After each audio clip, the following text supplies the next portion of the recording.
Okay, so it's 1 plus my charisma modifier. My charisma modifier is 4, so I can do Divine Sense 5 times per long rest. Cool. So I'm level 1, right? Alright, we are now live. Oh. Oh, shit. Hi. I can Alright. lay on hands 5 times. Hey everybody. We are back once again with the next session of Curse of Strahd Prologue. With the next player on our roster, we have Ryan. With his Hola, character ¿cómo estás? with his character Arthur. Does your character have a last name? Not that I've disclosed. Okay. Didn't know if I need to give out his last name or not. Alright. So we don't need to do a recap because these aren't really connected with each other. So I guess the best way to start off with is starting with a roll. Okay, just testing yourself. Okay.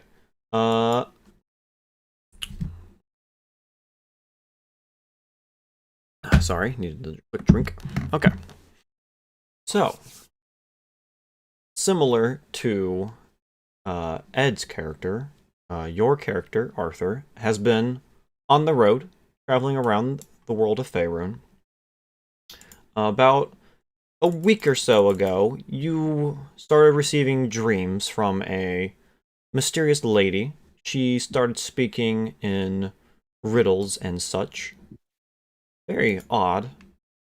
And she spoke about things that you knew that no one else should know about except for you, which was odd. And recently, she spoke to you in a more recent dream, in a final dream about a week ago. She spoke, "Seek the shepherd, the raven, the wizard, and the broken one. You will know them by their signs, the dragon's sigil, the queen's shadow, the coffin of knowledge, and the green eyes of Toril. You will find them in the home of Knight's Steed, behind the walls of the Dagger's Ford. Once you have found these companions, seek out the traveling man of many colors. His song will guide you to me." When you awoke, the moon still high in the night sky, you waited for the dream to fade from your mind.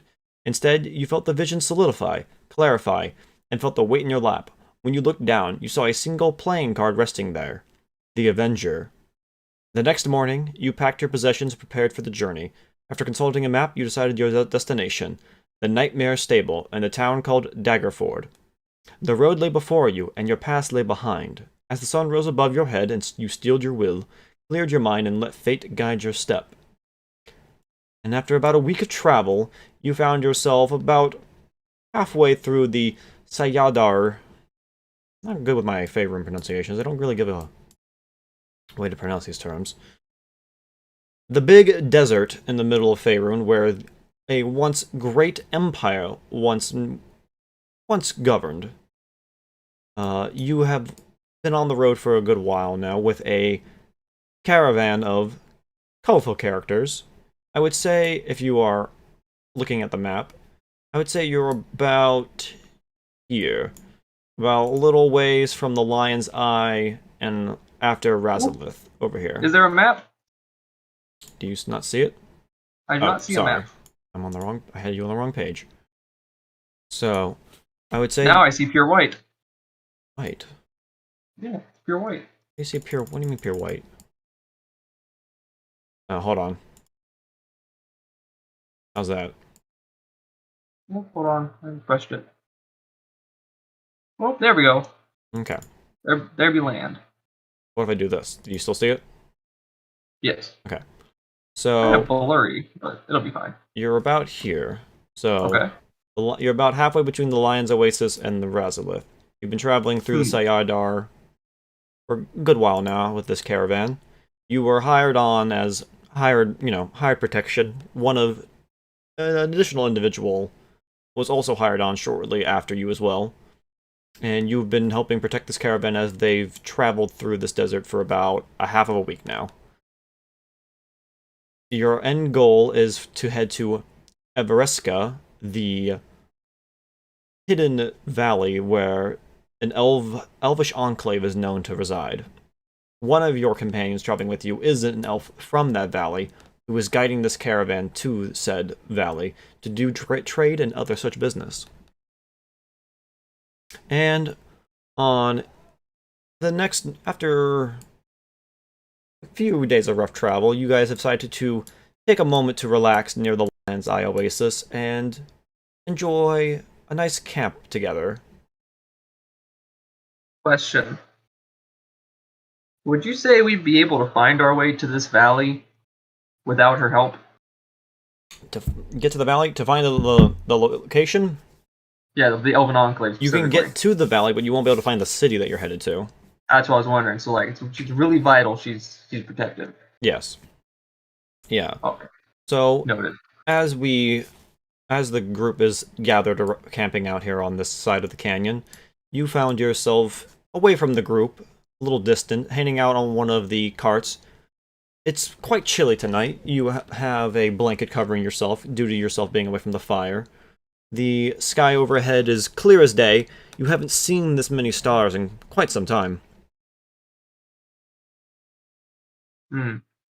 As you're sitting there, you can hear laughter and a couple of drinks going around the campfire as your cast of characters, I guess you could say, are enjoying their time together. As you're sitting there looking at them, you can see there's a great big man here. He looks over to you and waves you over to join the group. This man is the same man who was also hired on shortly after you were. Suspicious. What does he do? He is the other bodyguard. The So he's a fighter. the other muscle.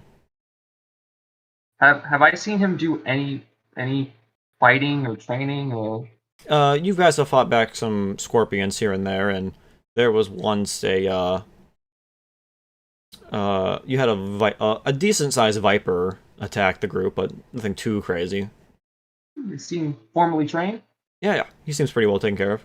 He's a pretty physically. He's a great heap of a man. While he seems fat, you can see a bit of a muscle on his arms. The man has a bellowing voice as he you can see him take a large intake of wine from the flask they're passing around. His beard is black as night, and his skin is of a dark complexion. He's dressed in some sort of foreign clothes you have not seen before. He also wears several rings on both of his hands. The rings vary between silver, gold, and even bronze. I'm gonna approach, but I'm gonna make sure to keep a distance specifically from him. Okay. Yeah, there's a Actually, is there a chair over here? There's a bench right. There's a little log right here that you can sit on. I'll sit on the bench. A log. Yes. All right. Let me. I don't trust him. As you sit around the fire, everyone kind of raises their cups up as you take a seat next to them. This is probably the first time you've actually started to engage with them, I would imagine. You've been pretty reluctantly. You've been pretty distant, I would imagine, right? Yeah, I don't need to be saying too much. Yeah, so for once they actually are. They're raising their drinks, and quite happy to see that you have decided to join them. Well, I've already discussed this man here. I will go through the rest of the characters that are surrounding you right now. The elvish lady on the other side of you, she seems like an alien to the rest of the group. She's an elvish woman who seems to stand about 7 feet tall, with long black hair with light blue eyes. Her face is much more narrow than that of other females gathered around. Her body is well built and somewhat muscular. A glaive rests across her lap, and a bow rests in the sand next to her. She's larger than I am. Yep. She's tall. Sitting next to her is another woman. Oh yeah, forgot. You would also know their names. The big man over here, his name is Leiran. The elvish woman here is named Rashara. Then the human lady over here his name is Lily. She is a somewhat chubby woman. She is dressed in traditional merchant clothes for the area. Her skin is quite tanned, and her light brown hair almost glows in the campfire light. And then a man standing off to the side, smoking a pipe away from the group, is, his name is Carl Maria. He's a gravelly-looking man and dressed in very tattered clothes. His eyes have many circles under them, and you can see a short sword at his hip. He wears a gold necklace around his neck. Yeah. And he's... Is there anything about either his equipment or his clothing that would indicate where he might have come from or been before joining this group? You can, by looking at his clothes, he definitely seems to be more towards the Sword Coast. Just by looking at his clothes. Okay. He does have but as I said, he does have a religious symbol around his neck, but it's covered by his clothes, though. Okay, so I can't see what it is. Not at the moment. Okay. Then, sitting a little bit further down south from you, is a woman named Jenny. She's a burly woman, a dwarven woman who stands at about 4 feet tall. She's able to drink about as much as the large man closest to you, Leyran. She proceeds to tell a joke, and many people at the camp begin to laugh. She looks over to you and waves... Oh, she already did that. She already waved you over, excuse me. And then, next to you is the leader of this caravan, William. A skittish and scrawny man. He wears very fine clothes and is in charge, as you know. He hired you on 3 weeks back, and is very much the least fit of anyone in this group. He has several pieces of fine jewelry on both his wrist, fingers, ears, and neck. His hair is graying early for his age, and is brushed fairly decently for being out in the desert. Where is he? Where do I have any idea of where his merchant caravan is, like, home based at? He has, when you were hired on, he told you about how he had been quite around the area. He is originally from the, oh my god. Ugh. Sorry, I getting a little dehydrated. He is from...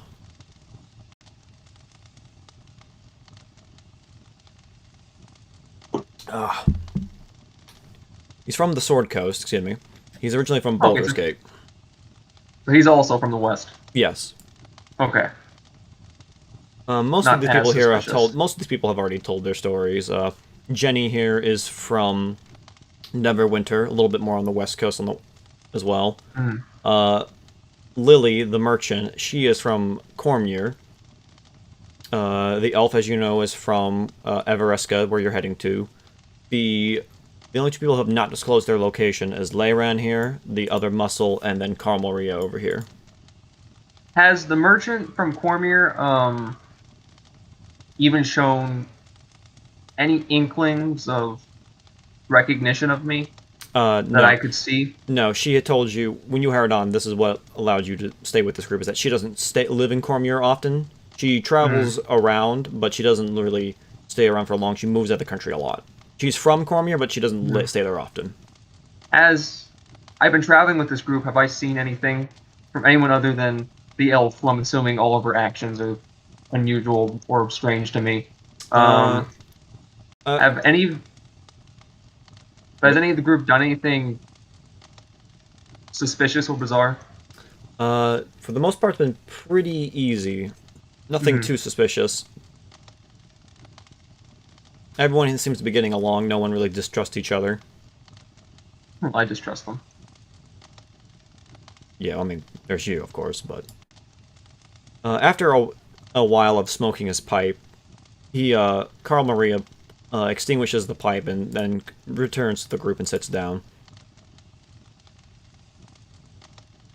Sorry about that. Needed a good smoke after all that traveling today. Oh. Glad to have you with us, Arthur. Better than freezing to death by the cart. Aye, the fire is a welcoming mistress, as he puts his hands out to warm himself by the fire after being over to the side smoking. Alright, give me a little bit of that wine, as he looks over to Jenny, who passes the flask over.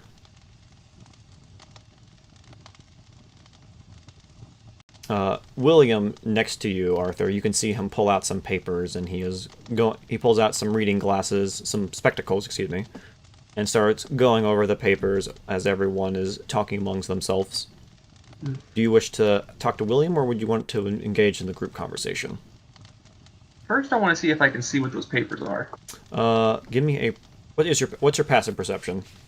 My passive perception is... Let me find it for you. Going to be on your sheet. Should be on the left under your stats. Under stats. Passive perception's 10. 10? Okay. I'm reading that right.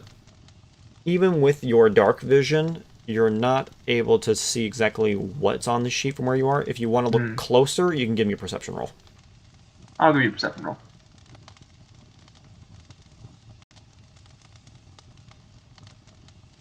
Yeah, find it.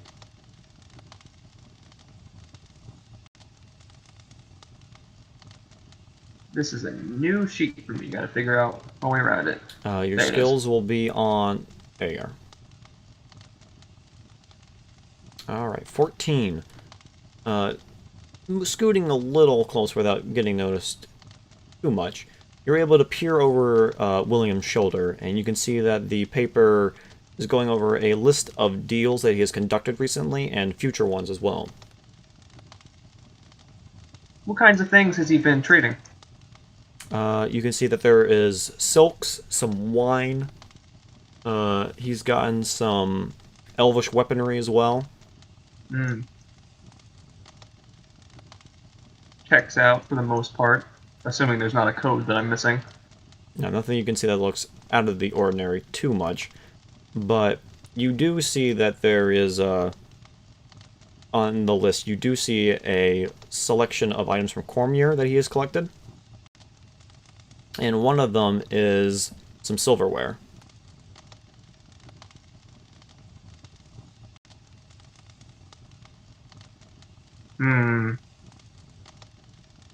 Hope he's not touching my silverware. He'd regret that. Yeah, you can see that it was some silverware that he sold in Cormier. Oh, okay. When? Does it have a date next to it? It does. What's that date? I would say it's about a week or so before you left your country.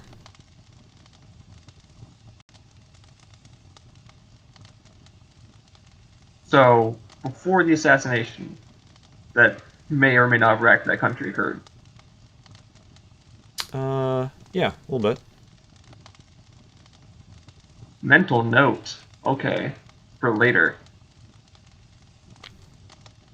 I'm going to actually poke the sheets, like just tap the sheets a couple times to get his attention. He takes off his spectacles. Yes, Arthur, is there something I can help you with? I've never much had a mind for business. How much effort does it take to keep all these trades back and forth together in your head? You say raids? Trades. Oh, trades. Well, every time we conduct business, it has to be recorded on this lodge here. And then each item we sell needs to be recorded down and how much we sold it for, and then including and compare it to how much we paid for it. See if we made a profit from it. So he shows the sheet over to you. So as you can see here, we made some purchases here in Cormier. We bought some silver and some glass. We'll be taking this to Evermere, which is where we're heading, and we plan to sell these for possibly a higher price than what we bought for. And as he's showing you this, you can look over and see all the stuff that he has purchased in Cormier and all the stuff that he has sold in Cormier. What about the silverware right here? How much did that go for? Oh, this. That went for a decent price. The man paid about a good 70 silver, as you can see here. Quite a decent amount for the silverware. I must say, I don't think... I'm fortunate there are those like you out there, because I don't think I could ever deal with all these numbers and trades and back and forth. Yes, the middlemen, as he looks to both you and Leiron, we're needed in society to help keep the world connected. Speaking of world connected, I'm gonna look over to the elf. What was her name again? Rashara. That's Rashara. I'll spell it, type it out for you, just in case you can see it. Rashara. How often does your community receive caravans? Not too often. They, uh, they appear every now and again. Does your community often have to rely on outside goods, or is it mostly for odds and ends? Mostly for the extravagant goods. We don't have too much silk in Evermere, so we require on that for most of our fine clothing. He's just stroking his mustache and nodding his head. We are able to grow quite the well price of farmland, though, due to our geographical location, due to how the valley is arranged. Are there any other communities out there, or is it just your elven folk? It's just us. The humans aren't able to navigate the valley as well as we are, and so any settlements that they do establish don't last too long. Hmm. What kind of isolation appeals to certain people in these times?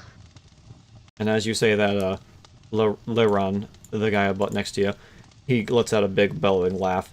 Ha! Ain't that right, old friend?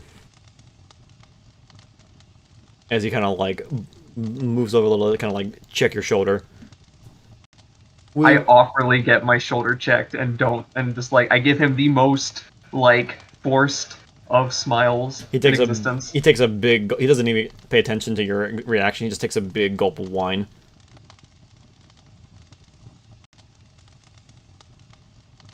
We Yeah. wanderers need to know how good it can be just to have that time to yourself. It's great. But, he says, raising up a finger, you need to also learn to appreciate those that are around us, the community that we have. Community can let you down. He kind of shrugs. I mean, every now and again, but that community can also be who you depend on most when you need it. The And only thing I depend on right now, and Arthur takes his Morning Star and his shield and just clanks them together, are these.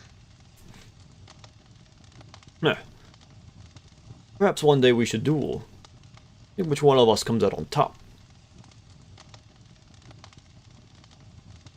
That sounds like a fine idea. Wouldn't want to go getting rusty on vipers. Yeah, hopefully we'll have a challenge while on the road. I haven't drawn blood in a long time. Takes a big gulp of his wine. Arthur just strokes his mustache and goes, "That's the exact kind of thing I'm hoping to avoid." William then nods his head. Agreed. I would wish to avoid any conflict while on the road. We've been lucky thus far. Hopefully we can avoid any mishaps along the way. Especially out here. I can't even think how far it is to the nearest any civilization. Last thing we need is someone getting hurt and having to be dragged. The man down here with the rags, Carl Maria, you. Aye, the last thing we need is someone getting hurt. I don't have enough medical supplies to go around. I have enough medical supplies for about, 2 people. So you're an apothecary. That's a word we use. What's a man of such talents doing in such... I literally point at his tattered robes. Choice of clothing. He looks down to his clothes and then back to you. I prefer to dress as this way rather than gauding myself up to appear more grand than I am. I prefer to appear more humble, allowing myself to fit in. I'm sure when you splint someone's broken leg, they see you as quite grander than you see yourself. Well, he looks over to the cleric in the group, Jenny. Well, let's just say some of the more religious folks can have a little bit more of a higher stature due to their positions, and I prefer to stay low to the ground with my common folk. I can respect staying low to the ground. And Jenny looks over to him. Well, not all clerics are like that, I'll have you know. Besides, who was the one who patched up your leg when you fractured it as from that jump? And he pulls his hands up. Ah, yes, that's true, you did. Heal that wound quite easily. But Was I there for that jump? Yeah, you were there. There was a, like, little... You guys had to drop down from a, like, slight incline, and he missed the rock, and his foot went to the right as he landed, and so did not go well. But thanks to a little bit of a lot minor minor wounds, as you know, a little bit of healing cleric spells, and a little bit of his own bandaging, he was able to get himself fine, patched up okay. I'm appreciative of that as well. Her healing him means I can keep my specific talents hidden. Yeah, no one knows that you are a paladin. They just think you are just a normal fighter. Which is how I prefer to keep it, unless emergency calls. The more mercenary I prove, the better.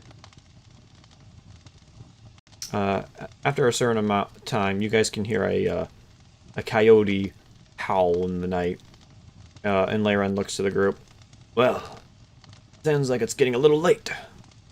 I say it's about time we turn in for the night. And William then puts his papers back in his satchel. Aye, that seems like a good idea. Best to be up early tomorrow. Arthur, are you okay taking first watch? I was already going to volunteer. Excellent. And with that, he stands up with his belongings in hand. Good night to the rest of you. I hope to see you in the morning. With that, he gets up and makes his way to his own tent. And heads to bed. After he's gone, the other merchant, Lily, stands up and she gives a slight curtsy before she sort of waddles off to her own tent. She didn't say much during that conversation, did she? No, she was pretty quiet. Most of the trip she's been pretty quiet. She hasn't really talked to anyone else. An untalkative merchant, huh? And as the merchants have departed, leaving just the higher-ons.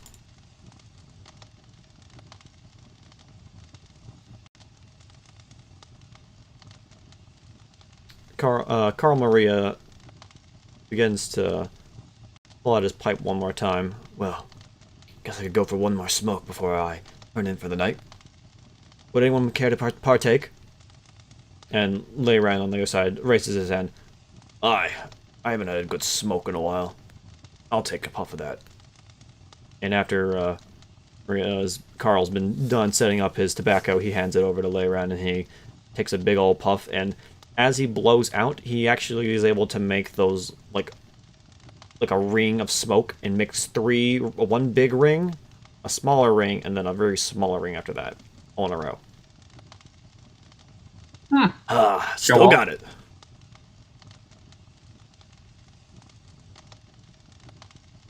Arthur, would you care to take a whiff of this?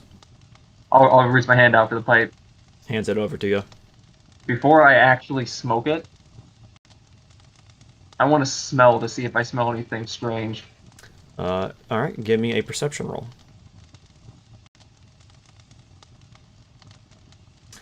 For the most part, it smells just like normal tobacco.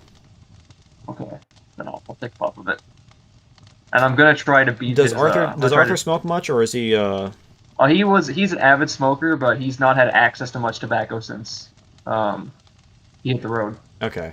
So yeah, so you don't have, like, any, like, coughing fits. You know how to do this properly. If anything, this is like a godsend to him. He's probably been weeks since he's actually smoked.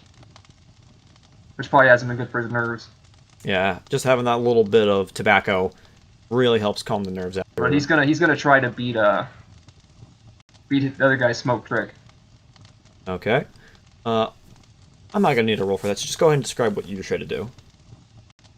He's going to blow out 3 smoke circles, and then going to shoot a straight line of smoke in between all 3 of them, like an arrow. For that, actually, I will ask for a... Give me a wisdom throw. Wisdom saving let's throw. do it. Let's do it. So all I gotta do is just click on the wisdom there. Wisdom save. Alright. Yeah, you do it just right. Get that arrow right through. No problem. Leiren looks over. Wow, I haven't seen that in quite some time. Impressive. Yes, that trick was always one I like to use around the maiden folk. Jenny just rolls her eyes when she hears that. Yeah, I bet you are quite the ladies' man. What with Oh, that funny. That's raggedy beard of yours? well, the beard's new. I'm going for a more traveling aesthetic. Traveling aesthetic, eh? Richard then speaks up. I think it looks good on him.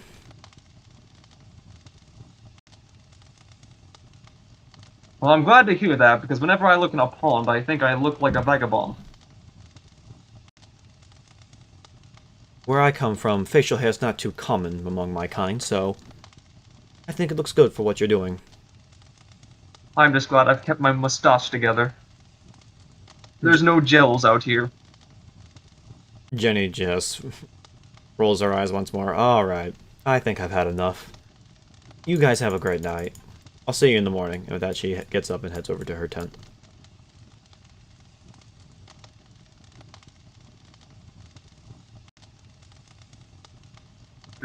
Arthur's just kind of leaning back now. It's probably his first hit. Like I said, that's his first hit of tobacco he's probably had in such a long time.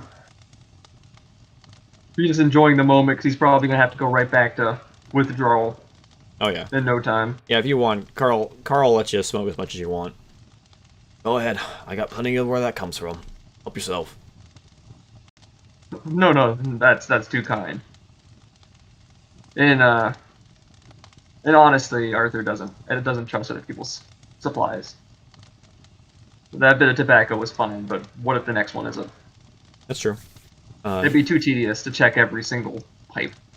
Even after a while, Rashard then decides to join in on the smoking spree, and she actually shoots out a little. You can see her shoot actually a little smoke dragon actually comes out, dominating both you and Lyra in smoke. Well, I do believe I've just gained a rival. We grow a quite predominant tobacco back home, so I've had my practice. Well, I'm making a declaration to you right now. By the end of this trip, I'm gonna learn how to do that. Maybe I'll show you sometime. With that, she gives you a wink as she hands the pipe back to Carl. Alright, you two. We don't need any extra activities going on in this camp. Let's try to keep it professional, alright?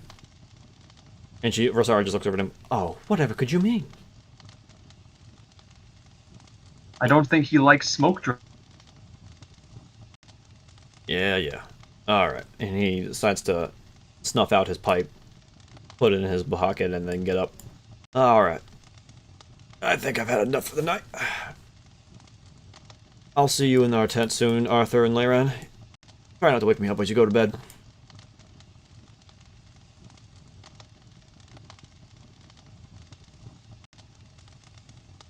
Thus leaving the three of you. And after another moment, Rashar then also gets up, gives you both a wave as she heads to her tent. Leaving both just you and Leiron. Well, if you're fine with it, Arthur, I'll take first watch if you want. No, I gave my word. Sure? Yes, I have to uphold it for what little it's worth. He then cracks his neck left and then right.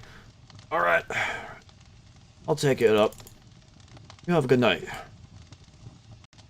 Well, that's up to the fates whether I do or not. Alright. And all of the rest of the group wanders off to go to bed, the fire begins to dim a little bit.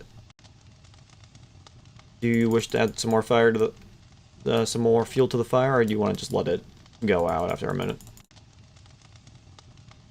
I'm gonna feed more fuel to the fire. I'm gonna try to keep active Yeah, because awareness. you have dark vision, so you are able to see at night. You know what? That's true. So I'm actually not going to feed the fire because if I don't need it to keep an eye on the perimeter of the camp, then it's just a benefit for anyone trying to ambush us. Okay. All right, and after a while, the fire goes out, no problem. And you find yourself just sitting there.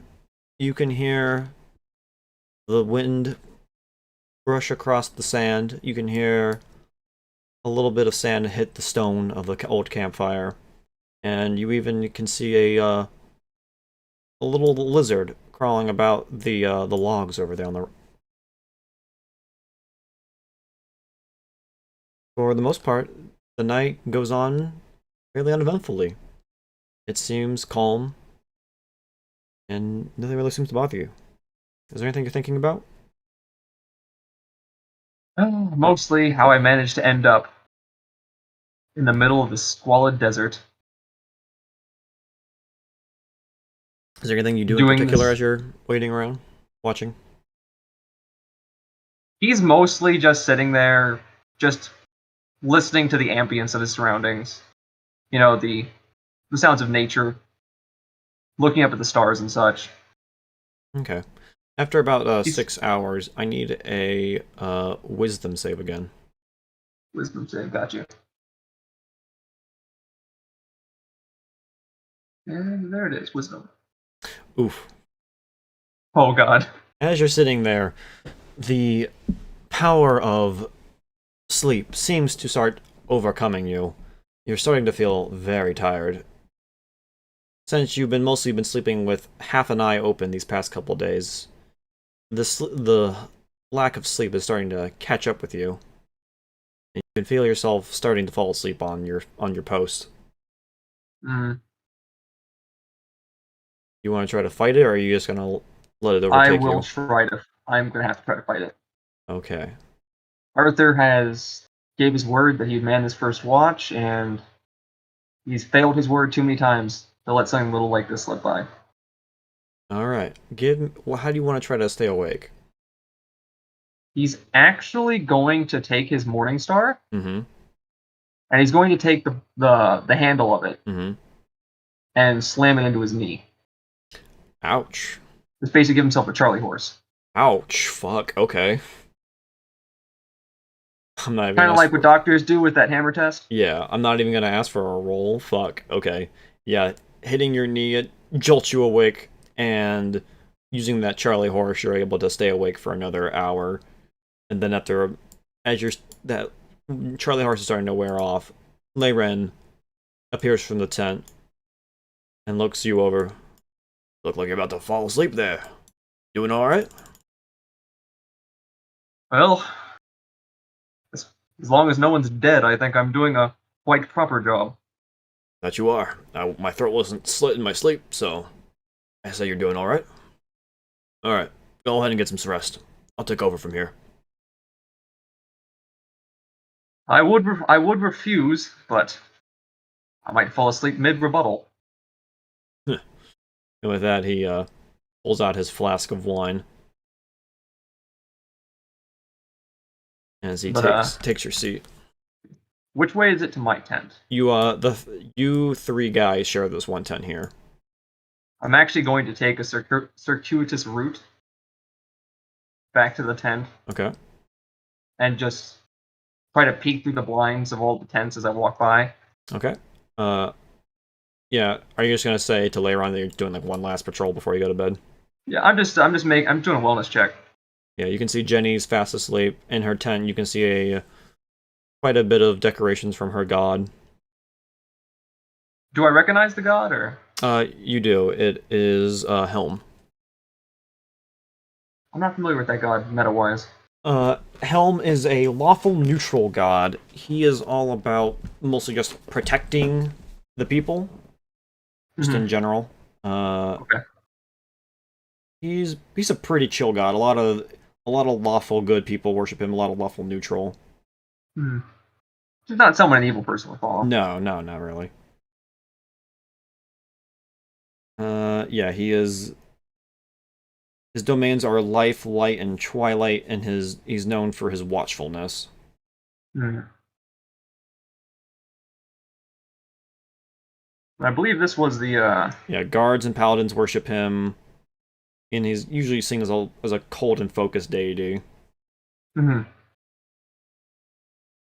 The elf, you can see her tent on the inside is a little different than others. It's got quite a few decorations from her homeland that you don't recognize, and that's really it. But she looks alive. Uh, well, due to her being a full elf, she's not really sleeping perchance. She's mostly meditating in a way. You can see she's Hmm. actually kind of awake right now. I'll just make a like, in case she actually sees me looking in, just make like kind of like a sorry hand sign and keep moving on. She gives you a slight nod as you do it.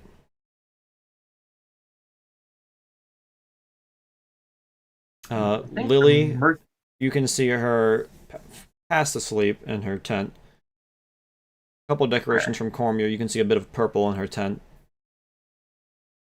That makes Arthur visibly uncomfortable. He doesn't even look closer into the tent or like examine anything. He just moves on. Okay, That purple just he just doesn't want to look at it. okay.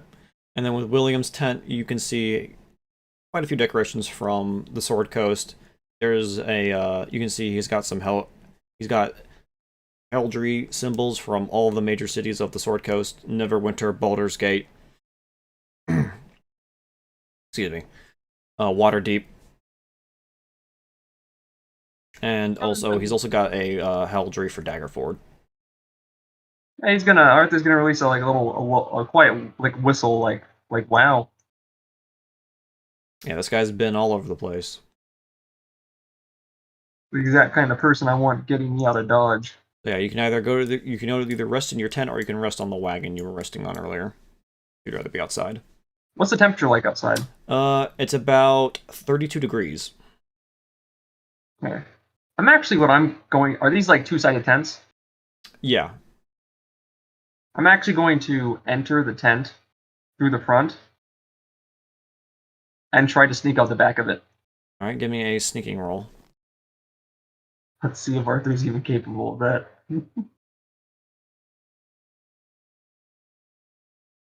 You're not able to. It doesn't seem like you're waking anyone up, or anyone seems to really notice you. And after doing that, so like anyone in the middle of the camp, walking in the middle of the camp, would have seen him go into his tent. He's actually going to come and roll into the wagon. All right, yeah, your blanket's still over there, and you're able to crawl up and curl yourself up with your blanket. It's chilly, but it's doable. He's going to wrap the blanket around his torso, but he's going to keep his arms out of the blanket, still holding his Morning Star and his shield, with his shield still strapped to his arm, ready to jump up and start swinging if he needs to. Yeah, thankfully, how the wind is blowing, it's hitting the sides of the wagon, which are protecting you. So the breeze isn't too bad, but the average temperature still felt pretty cold. This is a more, you know, someone tried to set the wagon on fire, it won't go up as quick as a tent. So All right. And as you fall asleep, you don't dream of anything. The lady who's been in your dreams lately doesn't not call out to you. It's a fairly blank dream, and eventually you wake up and uh, day has come. There's no longer nice and bright. As you wake up, you can see that everyone has started to come out of their tents and begins packing everything up. Arthur just stiffly rolls out of the wagon.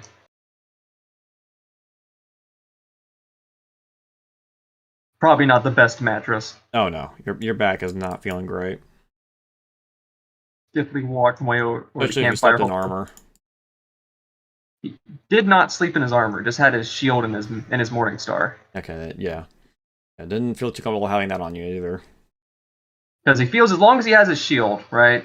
Mm-hmm. And he has a fighting chance. So Yeah, so everyone's starting to pack up. William is looking at his map, charting out the path. Alright, if we head here, we should pass through the craters, and then we should arrive at the valley. There. Alright. Ah, there you are, Arthur. Good to see you. I wish my back could say the same. It's not very happy to see me this morning. Yes, the sand makes for poor padding for our sleeping, but we're almost out of this desert. Rest assured, we should be there within the next half week or so. Give it a couple. Both encouraging and discouraging news. Worry not, our rations aren't planning to run out soon. So don't worry. And eventually he stands up. Alright, everybody, I want to be on the road within the next hour and a half, so begin packing down your belongings and let's get on the road. Arthur's gonna set his weapons. He's gonna strap his Morning Star to his belt, and he's gonna set his shield down on the log, and he's gonna go offer to help everybody pack up stuff. Yeah, packing up goes pretty easily, especially when you're helping people out. And eventually everyone gets back on the road, and about after about a half week later, you guys arrive to those craters that William mentioned.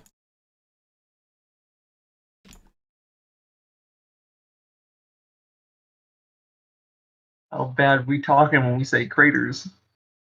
You'll see. Oh no.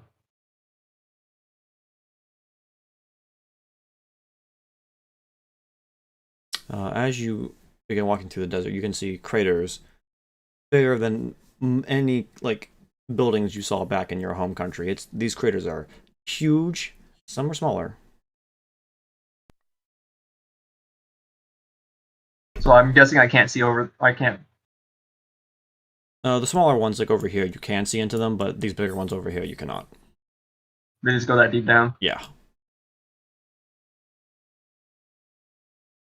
Arthur's is gonna step close to one of the deeper ones. And he's gonna pick up like a stone and try to throw it in, see if he hears it hit the bottom. You toss it up, and after a good 10 seconds, it hits the ground. I do not want to know what made this hole. As you say that, William, he was walking through.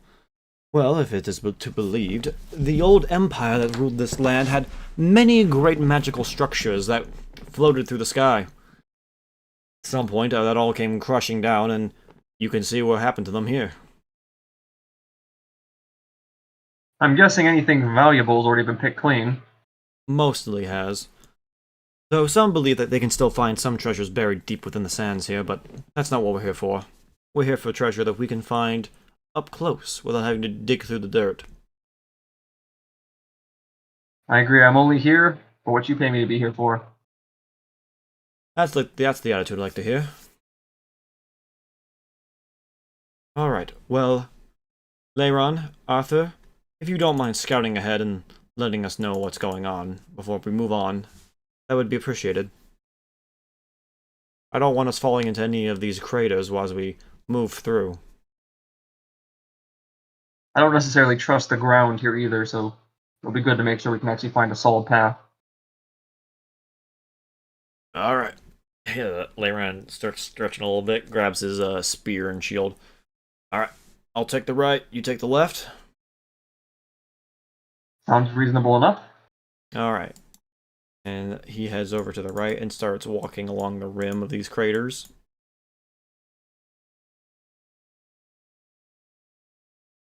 Is there a path right here? Oh, what? You can see a path, but it's pretty rough terrain-wise. Yeah, I don't think that's. No, it's not. How deep are the craters around you looking? If you want to take a peek over the edge. Yeah. All right. As you take a peek, I will unveil some more of the map. That's how big this crater is that's in front of you. Probably a fatal drop. Not a fatal drop, but it's gonna take. If you fall in, it's gonna take you a while to climb back out. Mm. And then the one to your left as well. So if you wish to go this way, it's gonna be pretty precarious, but it seems like it's a good cut through though. I don't think it's a path I'd want the caravan to take, but it might be good for the scouting.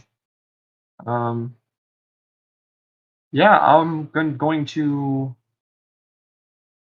try to make it across. Okay. As you take your first step onto the path, you can feel the sand start to shift around your foot. You wish to continue? Yes, but I'm gonna go slower. Okay. As you move up to your second step here, I'm going to need a dexterity check, please. Dexterity, gotcha. Oh. You felt the hardened desert sand and rock start to shift beneath your feet, but as it started to shift, you move your feet away just and quick enough, and as that sand just falls right into the canyon next to you.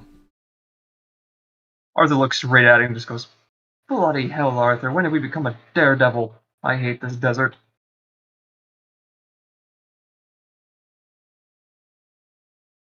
And eventually, you get to the middle point right here.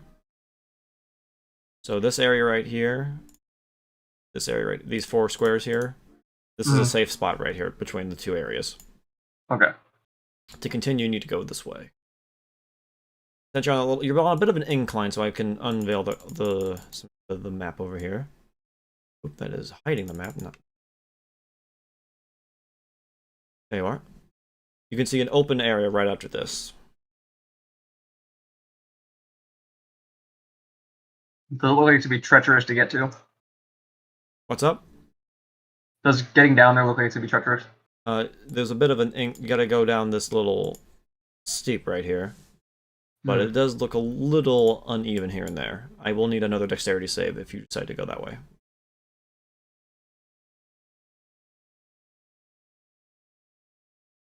One moment. I'm trying to remember what's in my explorer's pack.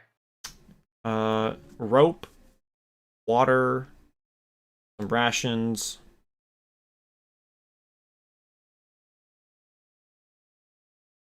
Nothing I can think of that'll help with sand. Yeah, I don't see anything here that actually like tie the rope to. I don't think it's gonna help. So yeah, I'm just gonna have to wing it. Try to be careful.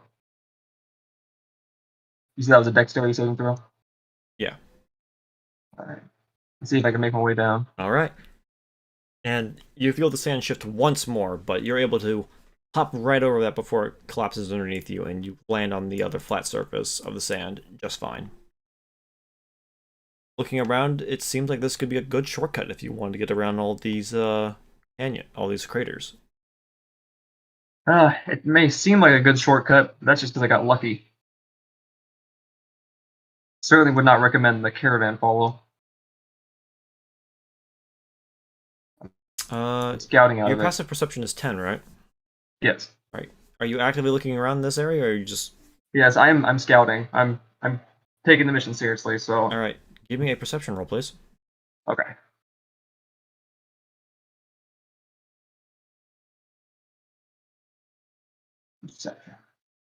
Oh, nice. As you are looking around, you see a glint in the sand over here.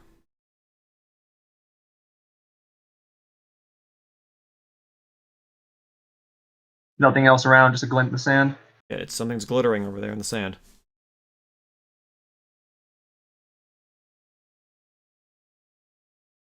You wish to look closer, or do you want to not take the risk? I'm gonna try to examine it a bit closer from here. From what you can see, it seems somewhat shiny. It's definitely reflecting off the sun.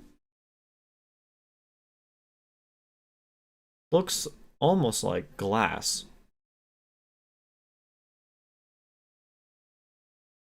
I'm gonna take like another step forward. And then I'm going to take my spear and I'm actually going to throw it. Okay. Like into the area of the glass. All right. Give me an attack roll. Yeah, just to see if it triggers any, like, anything dangerous. All right. You hit the area mark on, so go ahead and click on where it says spear right there on the text chat. Click spear there, and it should give you the damage roll. Okay. All right. You see the sand strike, and then the spear just sits there in the sand. You don't hear anything. It seems to be sitting there. Well, that's about the best assurance I can get. I'm gonna go over and retrieve my spear and investigate the glint. Okay, as you pull your spear out, you see that sand just falls off of it. Looking down, you can see that it looks like a bottle of some sort. Is it intact? From what you can see, yeah. If you want to pull it out of the sand, go ahead and reach down and pull it out. I will pull it out. You pull it out and you find a potion of healing. Oh, very nice. I'll add that to my forward. The glass doesn't seem like anything ancient. It definitely seems more like whoever was traveling through these craters must have dropped it at some point. Hmm. The glass doesn't seem to be cracked at all, but it does seem quite dirty. But there is a cork in it keeping it sealed. So whatever contents are inside are, don't worry about that being soiled. And what does that heal? Like 1d. That is a 2d4 plus 2, I believe. Oh, 2d4 plus 2. Okay. Make that in there so I don't have to roll it later. Cool. That's a great find. I'm going to just put that in my satchel and just count my blessings that not everything in this desert is trying to kill me. All right. Do you wish to keep going forward? I will. All right. I mean, I've had nothing but luck so far. All right. You can see another smaller crater ahead of you. Yeah. Arthur was tossing that spear to all that talk about ancient magical civilizations. Mm-hmm. Arthur don't like it. When he saw that glint, he was picturing that spear hitting the ground and like a golem coming out or something. But he considered the spear more worth losing than his head.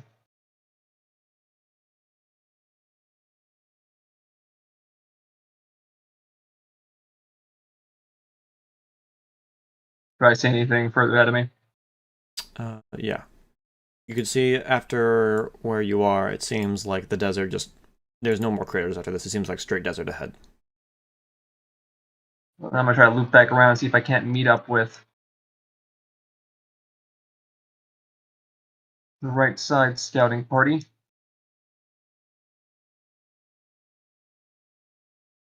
And as you head over there, you can see Leiron just over there taking a drink from his flask of wine, enjoying himself.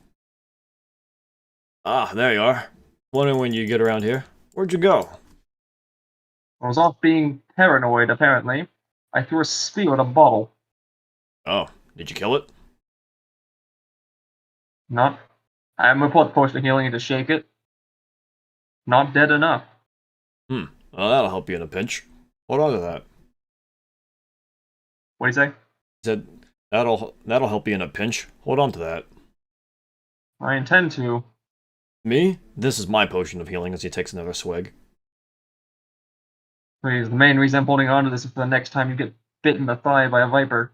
Hey, that was only one time. Good things come in threes. It hasn't happened the second time yet. Arthur's literally going to wiggle his fingers at him and go, well, isn't that an omen? Alright, well, let's go get the rest of the group. And You seem to have gotten the good stick of the straw. I nearly broke my leg, only to find a path there was no way I was taking the party down. yeah, nothing too much over here. Just flat terrain. Couple scorpions I scared off, but nothing much else. I am going to keep my eyes out as I walk through here, though. Are you gonna walk behind him, or are you gonna walk next to him? I'm kind of trying to stay next to him, but I am lagging behind because I'm kind of trying to look around. Yeah, you don't see too much besides craters and sand. Not too much. Checks out. On that note, how does one scare a scorpion? Well, where I'm from, we know quite a few ways of handling little pests like that. Well, I'm from, they don't have little pests like that, unless you include rats. Rats, bats, scorpions, anything of the such, we know how to take care of them. I'll give you a little secret as he pulls out a little, like, jar. The scent from this jar scares off many creatures. scattered around in front of you, and they'll scatter. Can I smell it from here? Uh, he does open up the jar for a moment, and it does smell pretty bad. Oh god, just please put that away. Sorry. He puts it back in his vest, his robes. Arthur strokes his mustache and goes, I suppose I should have known that I was a scorpion. Worry not about that. I don't plan to use it around you guys. And as you get back to the group, William looks to you. Ah, I see you've returned. Is there anything that we need to worry about? Nothing that wasn't scared away by our good friend's odor over here. He just chuckles.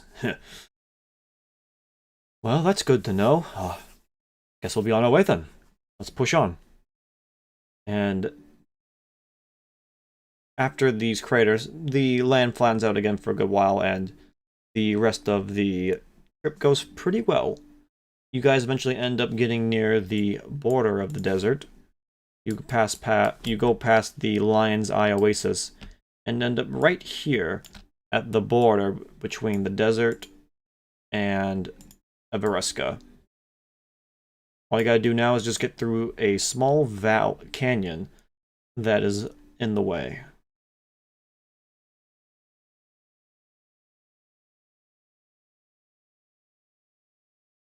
Well, seems like we're almost there. One last little hurdle. Come on then. As William is guiding the horses alongside him.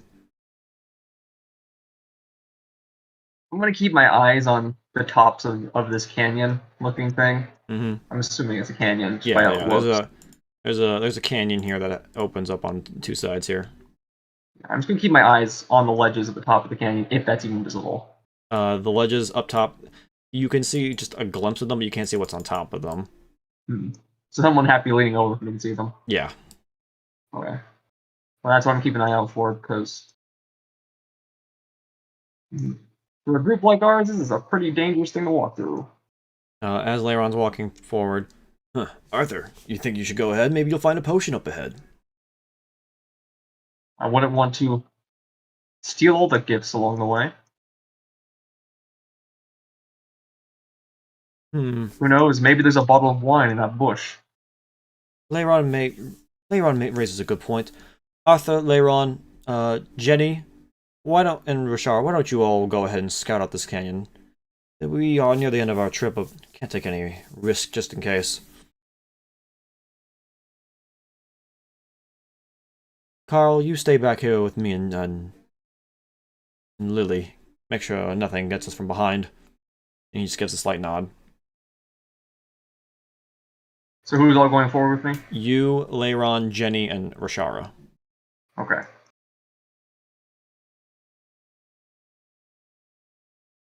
Hey, this is the exact formation I wanted. Boom, boom. Yeah, they move up on ahead. And William, Jenny, and Carl will all stay back behind. As you get up to the edge of the canyon, William calls out to you. Now be careful, don't want any rock slides happening. Keep your eyes on the canyon. Do any of you turn around to face him? I don't. No, I don't actually. I'm kind of a bit miffed that he's staying back while we're on rock duty. Okay. Alright. Alright, so go ahead and you guys can keep moving up a little bit more. The canyon is pretty tall up, but the rocks don't seem too unstable for the most part. I don't know about you three, but I'm not strong enough to beat a rock in a fistfight. Jenny looks over to you. Well, don't worry. I'm pretty sure whatever's up ahead is just gonna be some simple traveler. Maybe we might find a merchant who's trying to sell us his wares before we leave this place. Maybe he's some, fortune teller being all about, oh, I can show you the thing you desire most, as if those exist. When she says fortune teller, he visibly just, looks disgusted. Then he just says, "They're more real than you think," and just trudges on ahead. As you say that, Leiron nods. I know quite a few fortune tellers. They're pretty smart. And as he says that, you guys go around the edge of this canyon here where you see 2 dead horses and a collection of bolts scattered around them.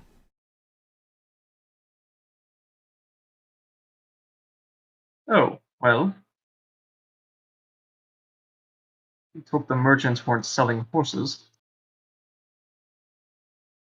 Leiron looks at the horses and, ooh, what happened here? As he starts to walk forward. Rasha, maybe you should stay in the back of the formation from this point forward. Aye, I'll stay back. Jenny also starts to move up with Leiron. Arthur's going to raise his shield a bit up. In anticipation Leiron someone... has his shield in his hand and his spear is clutched in his other. He's at the ready, and he looks over to you and just gives a slight nod without saying anything. Yeah, I've got my shield preparing for either bolts or rocks or anything to come falling on my head. Yeah, he starts to make his way up to the horses as well.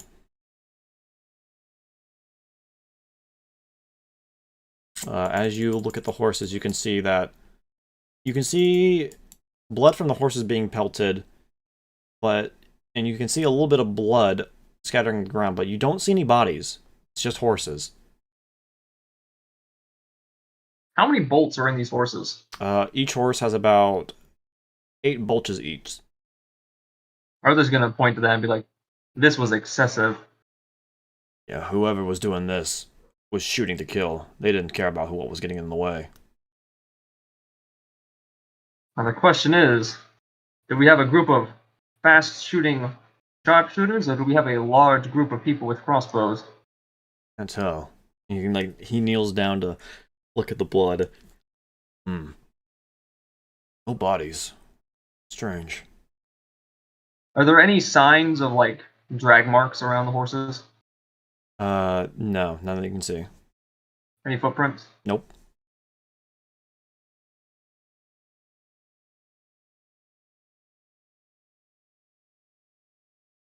One moment. Think about what's going on here for a second. Say some of your thoughts out loud. I'm thinking, well, I need one more thing to really formulate any thought. Is there blood pooling around these horses? Like, is there blood fresh around them, or does it look like they were shot with 9 or 8 bolts? So you would assume there'd be blood everywhere. Because if not, I'm starting to assume these horses were placed here. That's my internal thought process.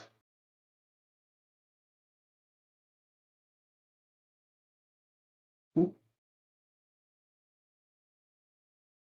I have lost the DM. Welcome to the Arthur Variety Show, everyone. We'll be having a mustache judging contest next week for most glorious mustache. Preferably of the handlebar variety. Extra points for handlebar mustaches. Feel free to recommend your favorite mustache gels in the comment section in honor of Arthur's glorious mustache.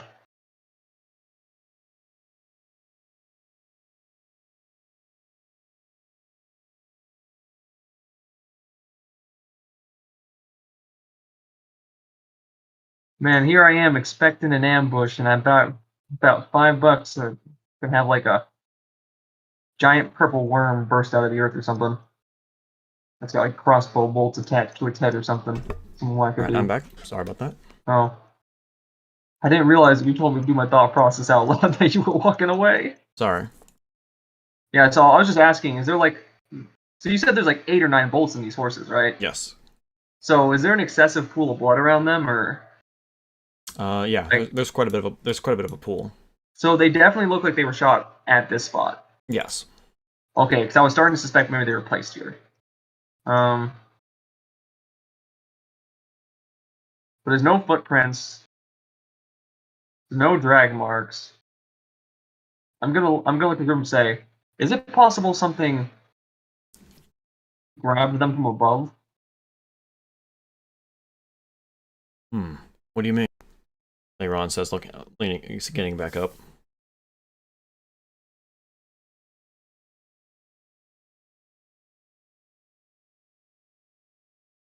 Because this doesn't make sense. The deaths look fresh. Yeah, Too fresh these for, horses are pretty fresh. and yet I would wonder if these were old horses. I would get it if the sands had blown over footprints or drag marks. But I don't see anything, and yet here we have two fresh horses. Jenny kind of like looks around. Think it might be a trap? Is it like or is it like a warning? If it was a trap, they could have sprung it on us already. While I was sitting here blabbering my gums. And if it's a warning, I'm afraid I'm not cultured enough on the local horse slaughtering languages to know what it means. As you're sitting there, give me a perception roll. Will do.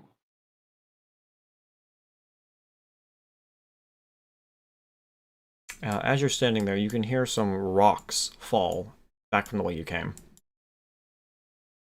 How large do these rocks sound? Small, not too big. I'm going to rush backwards towards the entrance and be like, I heard something.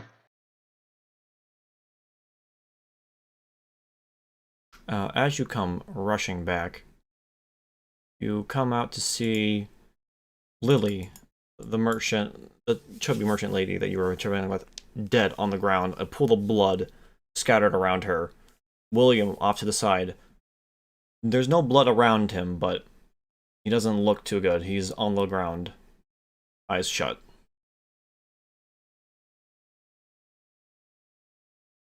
I can't have him die yet. I have a question I need to ask him. And before you can start moving through, you hear the sound of crossbows locking. As some figures step out to the edge of the canyon. Not so fast there, my friend. We don't need you to go help him just yet. The fun's just getting started.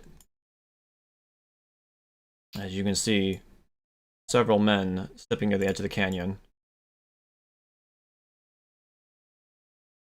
The individual you recognize amongst them.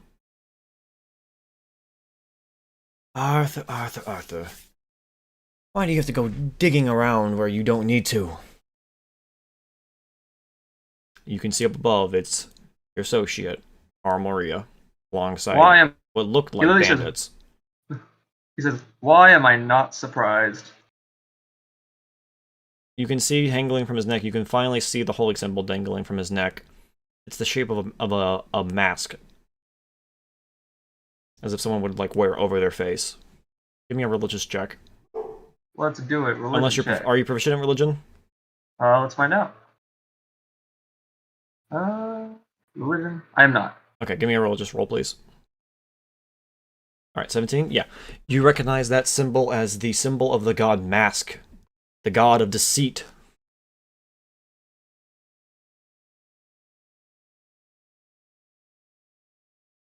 So was this your grand play? Lead us to this canyon and slaughter us all? No, actually. I doubt you were doing your god much of a service.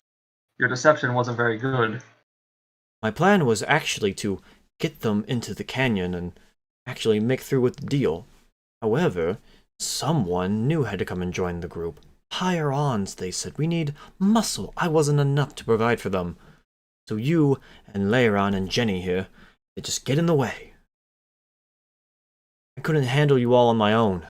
I had to send a message along to my sparrows here.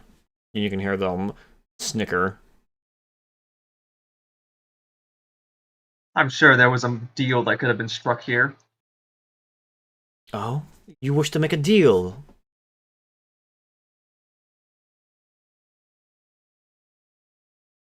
How about this?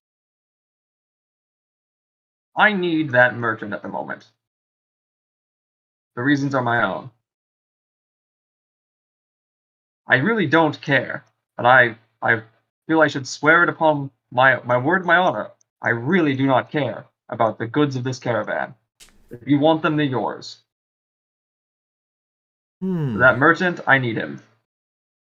You're willing to trade all those goods just for his life.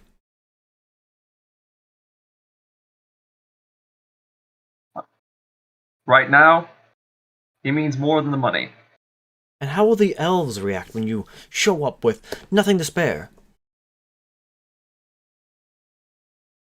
Banditry is common in all parts of the world. I think it's fair to say that you have me outmatched here. How many crossbow bolts do you think you could fill me through before I got up the first rock? That's a good point. Need to make a roll real quick. Not for this man here, but for another guy. Oh. While this conversation is happening, you look over and you can see Leiron has snuck off. Jenny and Rashara have their hands up. It seems like during the confusion, Leiron snuck off while those two, while the crossbowmen were focused on you talking. Oh, thank goodness. I was kind of hoping they were doing something like that. Yeah, Jenny and Rashara are having their hands up at the moment. They are. I was kind of hoping they were sneaking off too, but I'll take what I can get. But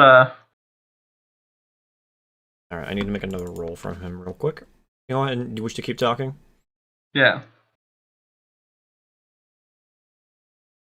Plus, like I said, I have my own reasons for being here.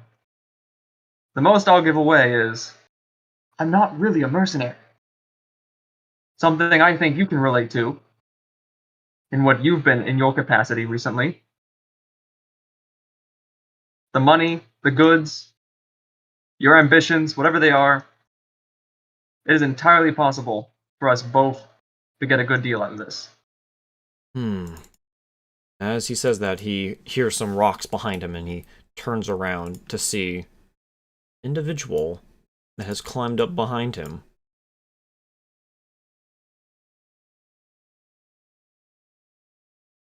What? How did you get up here? As Leiron takes cover behind the rocks. Well, let's just say I know how to tie a knot or two. And the crossbowmen turn to... One turns to face... They both aim to face at him. Well, seems like we're at a standstill here. Leiron shouts out, Arthur, just give me the signal. I'm ready.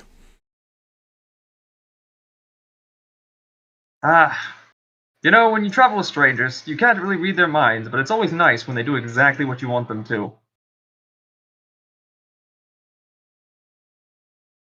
How about you say we cave in some skulls? Oh, you're going to regret that. And with that, we'll roll initiative. I will tell you that these rocks are climbable. These are not, like, impassable. It will require a check, though. I assumed. Hopefully I don't fail it. Alright, go ahead and roll your initiative. There it is. Oof. 0. Wow. I have 0 initiative? Oh, that's just your plus button. That's just like the plus to your Okay. initiative. You have a plus, you have no additional to your initiative. Okay.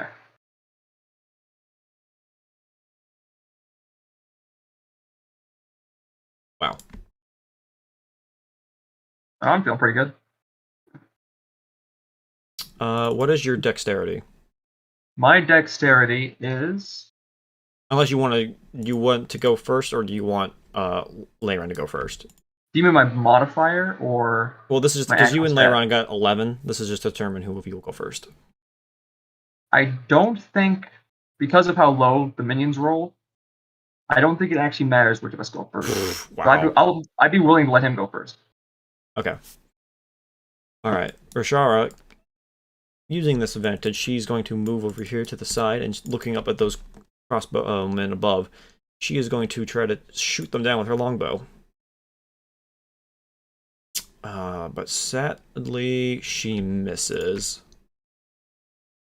But she does pull out another arrow, though, and shoots again. Hitting him dead on. And you can see the arrow fly by and strike one of the bandits straight in the chest, blood gushing across the canyon.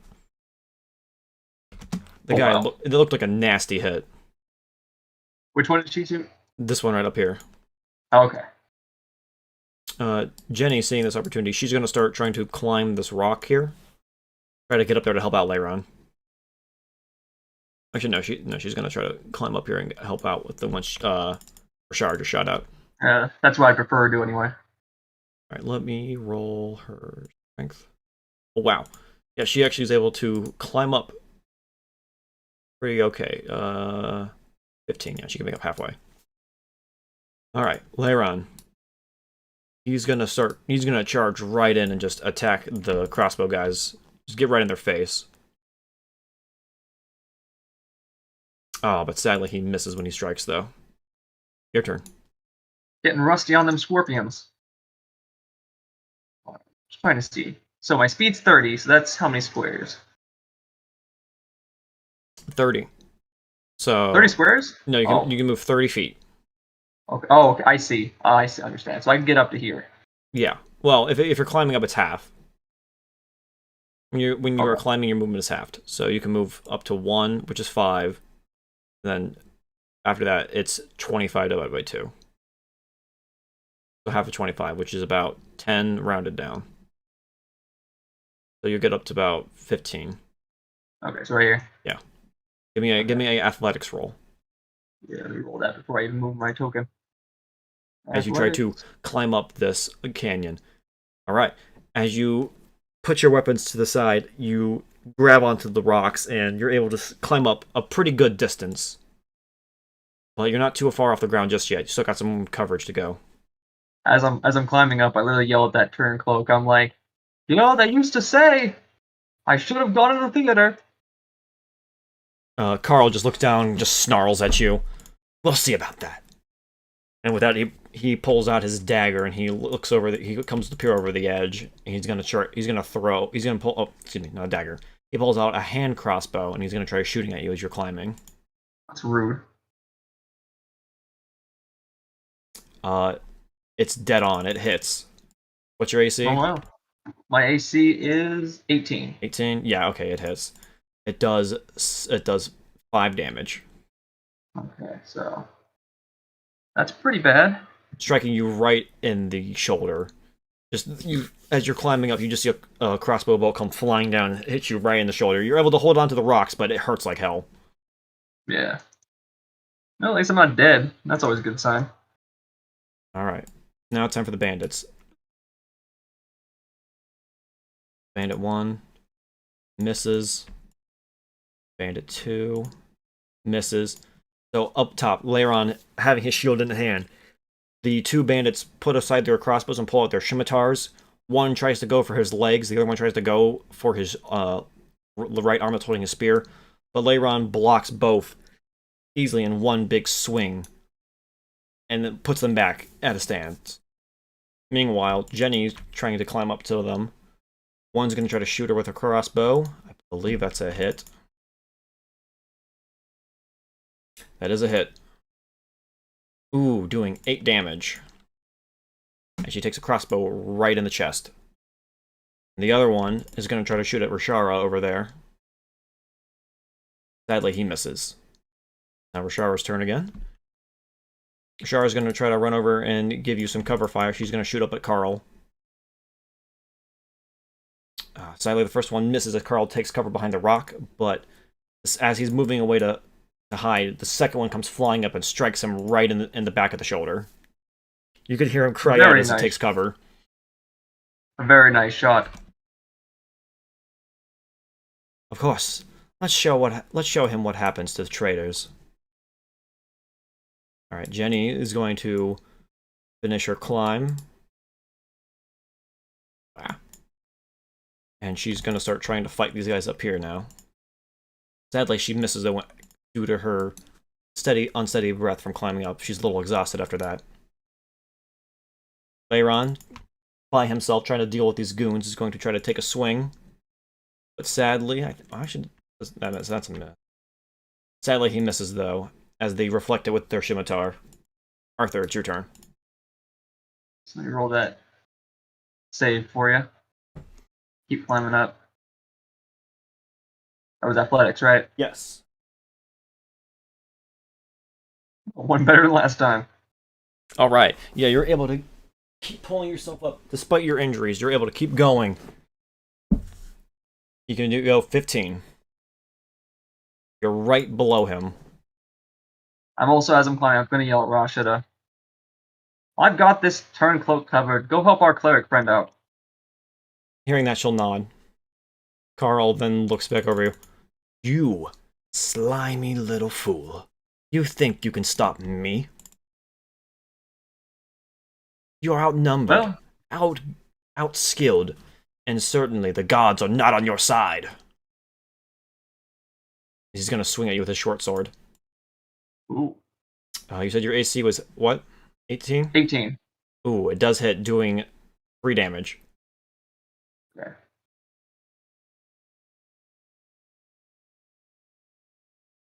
Alright. Be kind of funny if I died before I even got up to fight. Very hee funny. Ooh. Oh! Uh, uh-oh. Ooh, that's not good.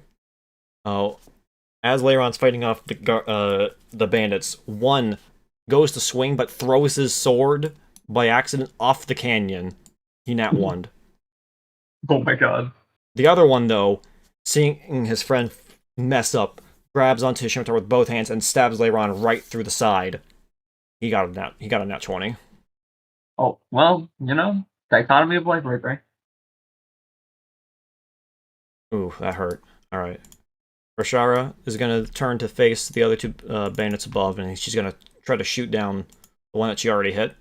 Ooh, and she does, killing him as the last arrow flies, striking him right in the head, and he tumbles down the hill onto the ground. And with that, she'll take her next shot, hitting the next one as well, striking him right in the back.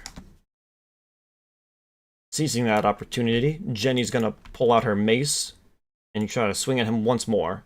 Ooh. And as she does, you can hear the crunch of the mace sweeping right into his skull.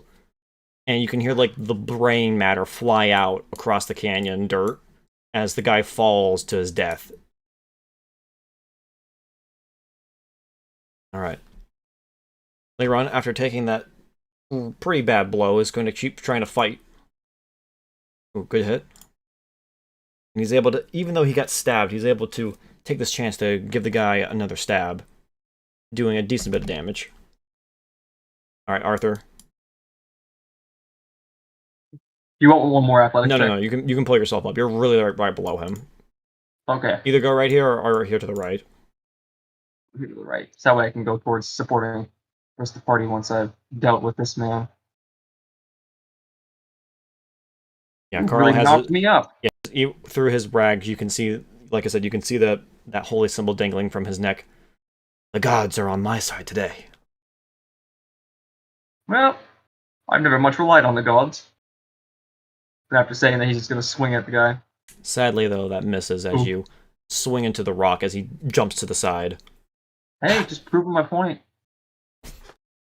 You have to do better than that. Oh, here we go. Ooh. Oh, man. So, he goes to swing, but as he hits your armor, he doesn't get through the armor enough, as he rolled an 18, and when it ties, it goes to the defender. Oh, thank goodness. So he stabs you. It does hit, but it does no damage. So he stabs right into you. He just smiles, but then he looks at your armor and he just starts to frown as he pulls back. Arthur just grins back. All right. There's 2 more bandits. And Leiron, hold on. Oh no. Oh no. Sadly, What's the worst that could happen?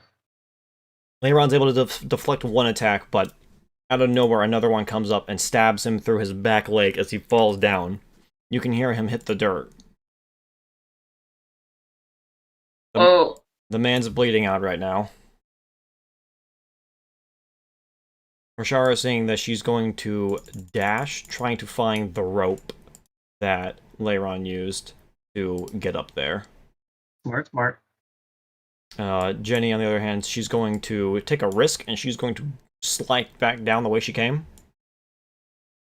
See how that goes. Dexterity save. Oh, no. Oh, no.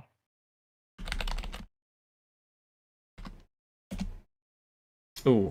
As she slides down, she ends up scraping herself on the rocks, doing 4 damage to herself. Oof. It's not looking too great. Alright, Leiron is unconscious, sadly. It is your turn again. I want to help Leiron out, but I need to deal with the threats that are right next to me. Alright, Ryan. Do you want to hint about 5e right now? What about it? There is a thing in 5e called the shove action. I'm gonna shove him. So what you do is that you make an athletics check.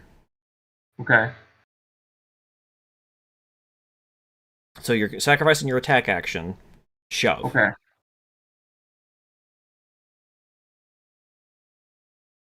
Wasn't my best athletics roll, but hopefully it'll work.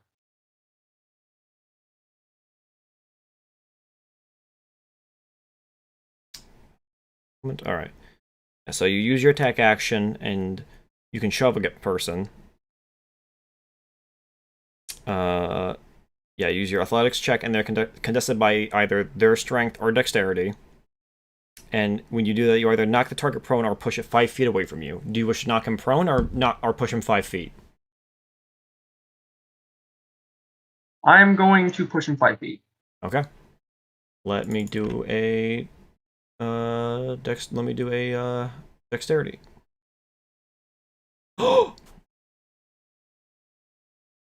Even though Carl here is pretty nimble, he's not able to get past your burly might as you go to shove him, and he starts to fall off the cliff.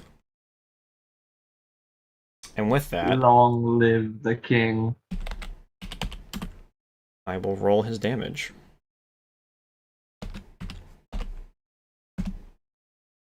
Doing 6 damage as he falls down all the way to the bottom. Okay, that buys me some time to help those who need it out. He looks pretty... He's not unconscious, but he looks pretty banged up from falling down those rocks. He gets up, you can hear him spit out some blood. Well, I'm gonna make you pay for that one. I have to get back up here first. As he looks over and sees Jenny. Let's carve up this one first. As he starts to make his way over towards Jenny. The bandits, having dealt with Leiron, are gonna start making their way over here towards you now. And the other one's going to try to shoot Jenny. Ooh, does that hit? It does hit. A crossbow goes flying out and hits Jenny right in the side. She's not looking too great. She looks like she's gonna be passing out here soon. Oh no. Well, the other bandit gets right up in your face with his scimitar, takes a swing at you, but you hold up your shield and you're able to deflect it, and he just bounces right off of you. All right, Rashara's gonna keep moving. Eventually, she does find the rope, and she's able to climb up top. Seeing that chance, she's gonna try to shoot one of the bandits with her longbow. Oh my goodness, lady is crazy. She does hit, doing a decent amount of damage with that first shot, and then she takes her second shot. Sadly, though, it goes straight wide as her string on her bow breaks. Oh no. Alright. Jenny, down here along with Carl, is going to ready her mace and begin engaging him in combat. She's going to try to take a swing at him, but sadly misses, though, as he dances around the mace and she slams it into the ground. It's your turn again. Does 5e have attacks of opportunity? It does. Okay. And it does not require a feat to do it, unlike Star Wars. Okay. I need to deal with this bandit in front of me then. Um.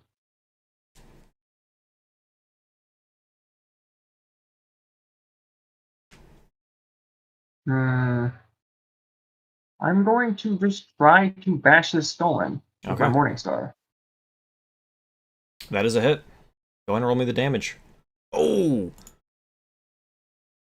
As you swing right for his head, he doesn't see it coming, and the mace Morningstar just goes swinging right into his skull. The spikes on the Morningstar embed right into his skull. You can hear the skull crunch and fracture as it gets embedded into his head for a second, and you pull it out, and his head basically just almost comes with it as he falls over dead.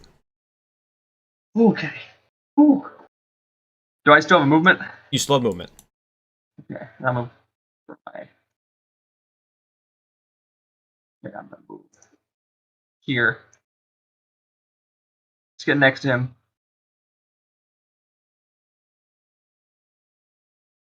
Okay. Actually, you know what? I can move one more over. Move one more over. All right. Carl is going to keep fighting Ginny down below. You can hear their swords going back and forth. Sadly, she's able to block both of his attacks from below. You can hear a short sword clang off of a mace. The There's bandit, too much. Ooh. seeing that, turns to face you again with his scimitar. Tries to go for a swing. Ooh, it does hit, though, dealing 3 damage. Okay.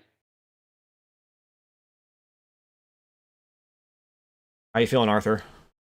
1 health. You can do it. I'm.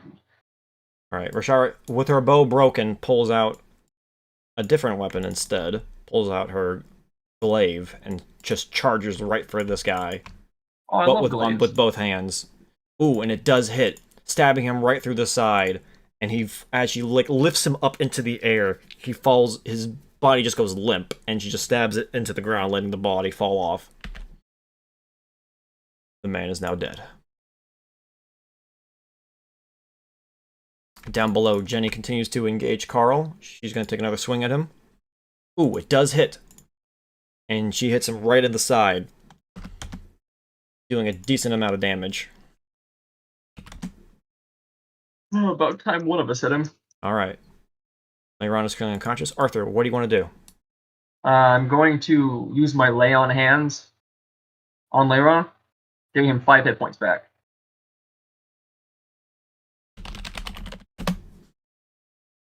All right. Is that enough to wake him up? Yes, all he needed was just Okay. 1 health point, and he's okay. Okay. But now he's up to 5. He looks around. What? Arthur, oh. He sees how you're bleeding pretty badly. He's like, Arthur, are you okay? We'll talk about that later. The fight's still going. Right. Who's left? Looking over at the corpse next to him. Just the turncoat. And once we're done with him, we'll patch up our own wounds and get back on the road, make some profit. Right. And he stands up, ready to go. Carl, on the other hand, seeing this out, looking around, well, it would seem that opportunity is not in my favor. With that, he is going to use his bonus action to disengage from combat, and he is going to run away. Jerk, I knew I should have killed him. Alright, Rashara is going to, since her bow is broken, she's going to head back towards the rope and climb down. Leiron looks to you. Hold on. He's going to run to the side and not let it, even if this guy gets away, he's going to regret it. And you see him put his spear to the side. Oh, we had the same idea. Puts the spear to his side and puts his shield away, and he just looks to him, puts 2 fingers together with his right hand, and just slowly moves his arm up to the sky and then down towards Carl. He then begins to chant in a language that you don't recognize. And eventually, some sort of magical energy just goes flying from his hands and hits Carl. Oh, we do not have the same idea.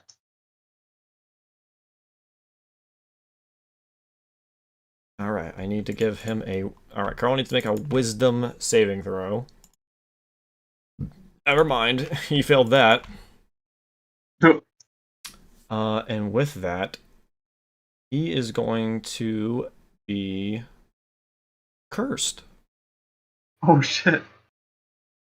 What does that do in the system? We'll go more into that in a minute. Okay. As he's like running away, you can hear Carl start to shout, "What? Why is everything getting so dark? What's happening? What's happening?" As you can see him kind of sputtering about down below. I'll move that body out of the way. Okay. I'm going to walk over, pull out my spear, and just be like, it'll all be over soon. And I'm going to toss my spear at him. Alright, give me an attack roll. Sadly that... Well, actually... No, yeah, that sadly misses. Unfortunately, though, Carl just looks around and he can't move. Where am I? The canyon. It should be near, right? It just has to be. And he starts to fumble around and eventually hits the rocks. No, there's the canyon. Okay, I just need to find a way out. And he just keeps stumbling around, trying to figure out where he is.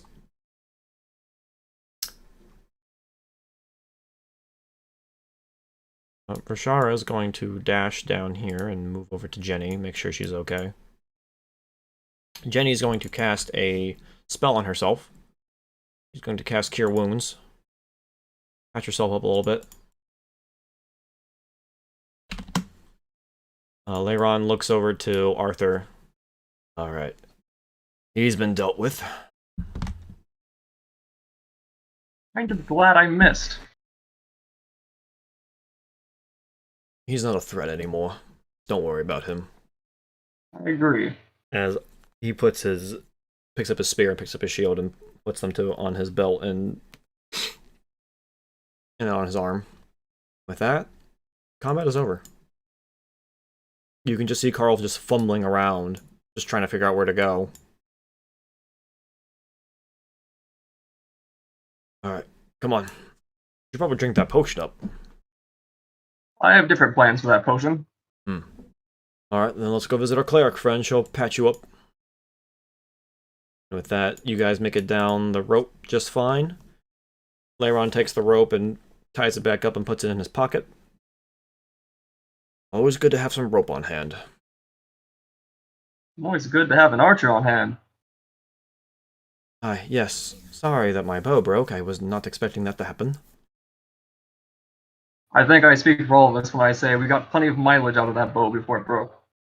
And then Jenny's going to start healing everyone. Jenny's going to heal you for 8 health.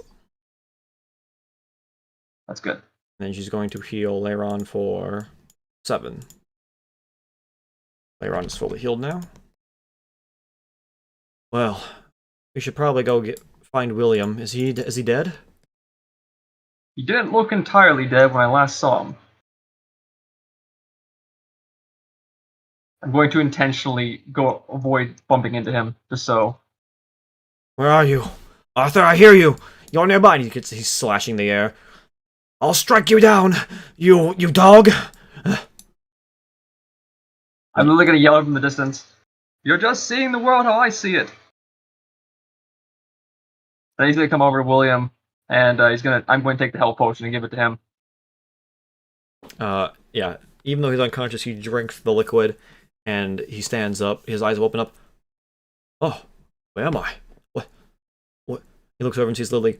He just turns and just pukes all over the sand. Ugh. What a heroic return. Lily, what happened to her? Traitors happen. Raiders? Who? He looks around. No. But Carl, I trusted him. How could he do this? Trust can be a terrible thing, Arthur says as he just pats William on the shoulder. William stands up and dusts himself off. Well, I should have expected something. I thought this would be a safe trip, and here I was wrong. Looks over at the rest of the group. Well, we should bury Lily and be on our way then. We're almost there. A little bit further. That he's gonna move over and pick up Lily's body. He's gonna carry her over here. Leiron, do patch a shovel for me, will you? And with that, Leiron will give a nod and head over to the horses and grab a shovel. Do we know if she held any particular gods dear? I know she worshipped the god Bahamut. Her father was a paladin back in his day, and she followed the same god he did. Leiron's gonna start digging in the grave for her. Jenny, if you don't mind giving her a last rite, I would appreciate that. With that, he'll step to the side, and Jenny will move over to pray over the body.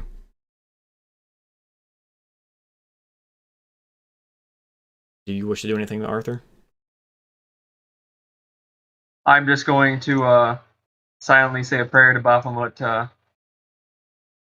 accept this member of his flock into his realm and let her suffering be an end.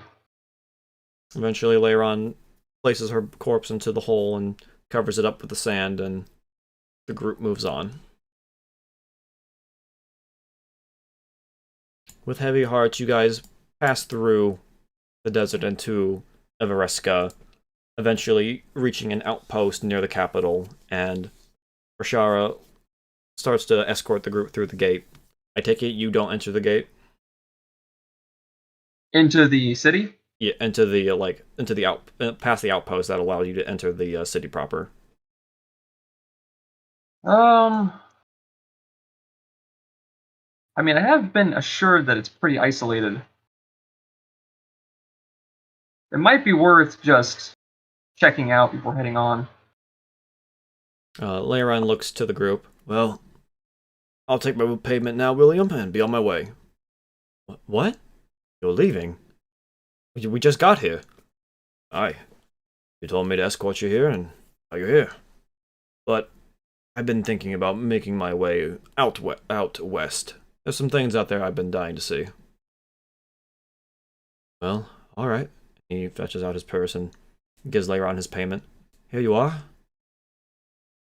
You've been a good mercenary, Leiron. I wish you the best in your travels. And then he looks over to you, Arthur. Arthur, are you also going to be partaking with him as well? I was planning to check out this settlement sightseeing-wise and then head that way myself. If he's willing to wait till the afternoon, I'll be right on the way with him. Well, the city's about a day and a half travel from this outpost. I don't need to further travel into Evereska. My goal is to head south from here and pass on through the forest that's not too far from here.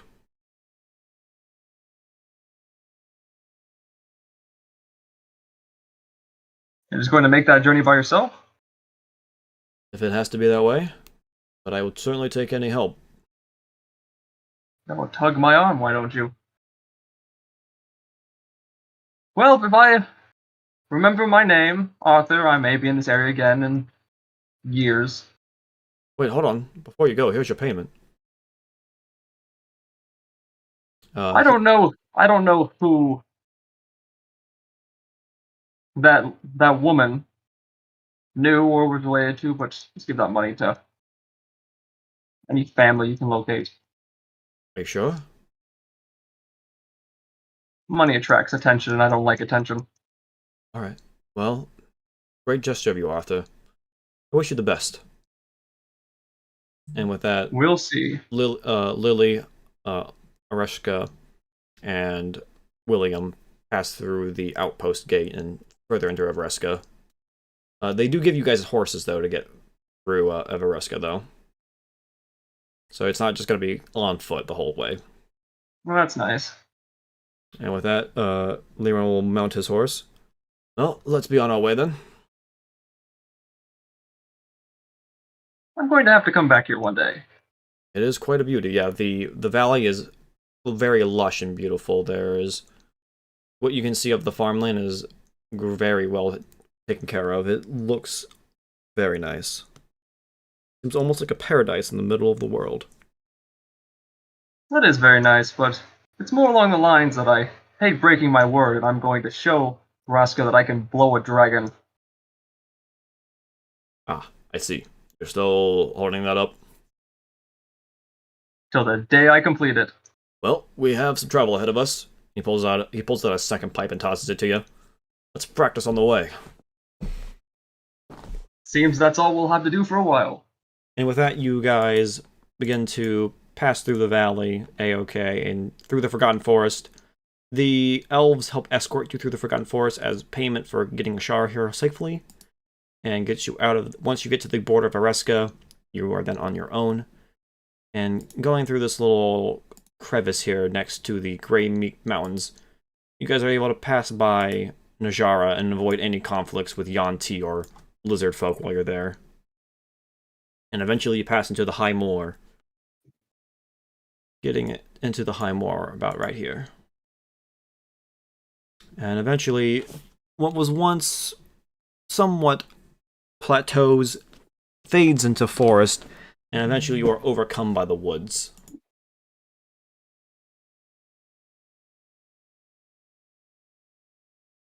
You are also fully healed by now. You've had a long rest by this point.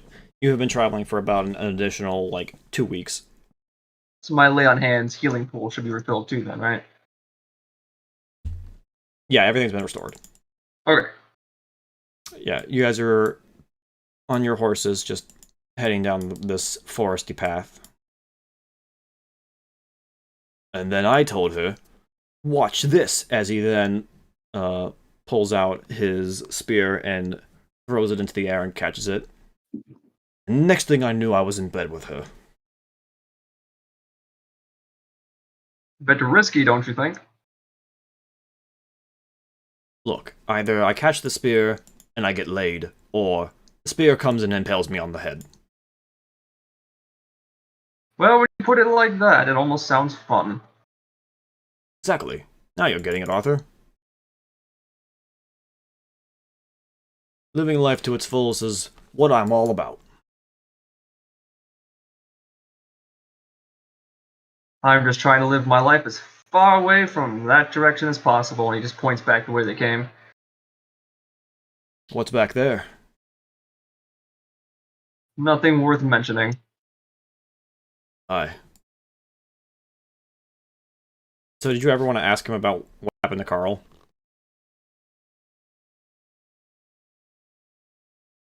What happened to Carl? The turncoat? Oh, right. Oh, I didn't ask William about the silverware. Oh. Oh, we can retcon. We can tell that back if you want. Yeah, I was gonna ask him. I was gonna show him the silverware and ask him if this was the set he sold. He doesn't recognize the silverware. He didn't take it out or look at it. He just sold the good. Oh, that's a shame. Well, it was worth a try. But he said he will keep an eye out, and if he does find something, he will try to get in contact with you. That's appreciated. But so make a note of that if you want. I will. I'm gonna do that right now, actually. But yeah, as you guys are moving through the forest, you wish to ask Leiron any questions? Do you often just blind men? Oh, that's an old family tradition. Tradition of blinding people? No, that ability of mine. We use it to correct wrongs that have been done against our family. Does it always have the same effect? No, it's different, depending on each person. I figured since Carl was so obsessed with looking down at others, I figured, let's not let him look at all. I was planning to just drag him to the elves. But I wasn't going to rob you of your creativity. Yes, he can wander around that desert blind, find his own way out. If he finds that way out, unless he went towards the elves themselves, I don't think he's going to be finding anything. Oh, yes. I'm sure Rascar will probably send someone to detain him and lock him away. You don't just Well, ambush an elvish ambassador like that.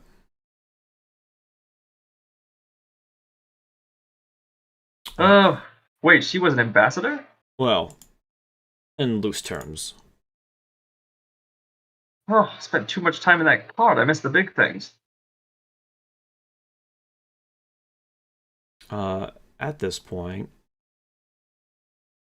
you guys, give me a survival roll. I don't even know if I have dice. Let's find out. Survival. Are you proficient in survival? I actually am proficient in survival. Oh, sweet. Ah! Oh shit. Ah! Oh shit. Oh shit.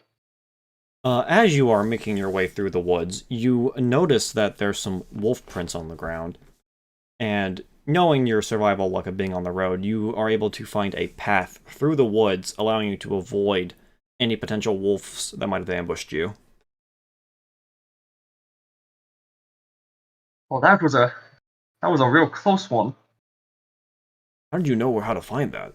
I didn't even notice those tracks. I spent too much time out of the city. That's the only answer I have to that question.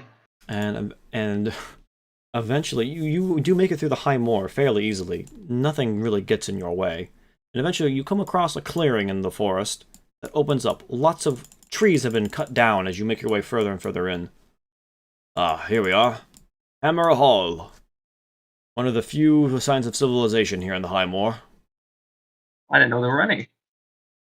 There's a couple here and there, but not too many. The rumors I always heard out east was this place was just a monster-infested gobbledygook. It can be, but every now and again it has some life here and there. Well, as long as this life doesn't try to eat me, Yeah, I and can live with it. at the end you can see a palisade of wood protecting what looks like some sort of civilization on the other side. Well, shall we? We shall.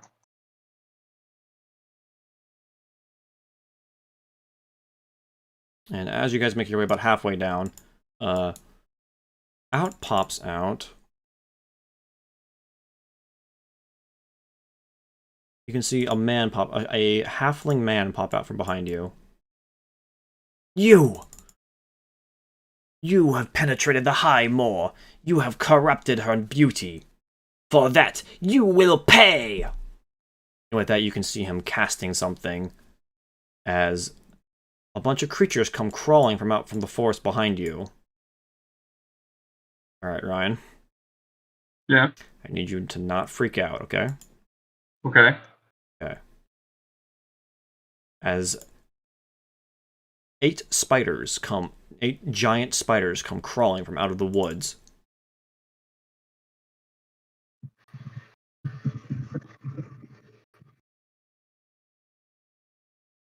Go, my children, feast upon their flesh and bring it back to the wilderness. This is happening, the men behind the palisades just shout out, "Run! Get inside, quick!" And with that, we will roll initiative. And then they stick around and it's like, I think we should listen to them. I believe so. And with that,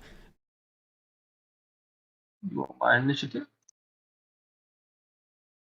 Liking my rolls tonight. Oh, there's more of them. yeah, there's 8. I only saw the 4 in the bottom. It's like, oh, we can take it. I changed my mind.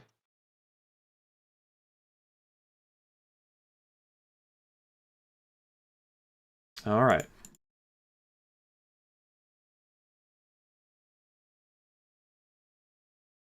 Alright. These spiders are going to start skittering on their way up. Oh, they're fast. That's fun. They're giant. They're like they're as big as you. Oh. Well, I thought they couldn't get any worse. Yeah. When I say giant spiders, I mean like the size of you. They're not bigger than you. They're about 6 feet tall, if you were to guess. Man, this halfling is a jerk. All right. I didn't disturb the wilderness once passing through this forest. The druid's also going to start making his way up as well. Arthur. Whoop. Arthur, is your turn. God dang it, Arthur. You can dash to get double movement. I know. I figured that one out when it happened during combat. I'm going to heal.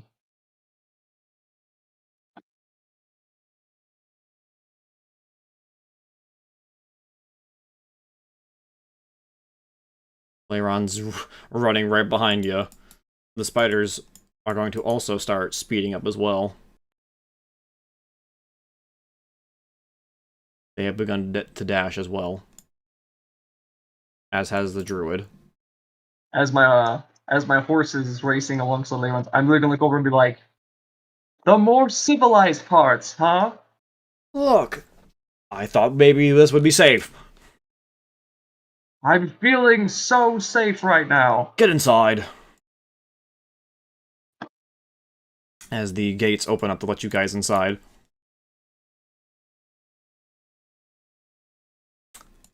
And as you get inside, though, the spiders get closer and closer.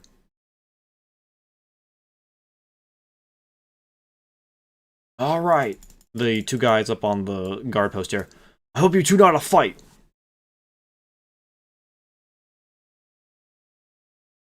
Because with that, the druid is going to... Actually, it's your turn again, sorry. Okay, let's see. What can I do at this turn? What do I got?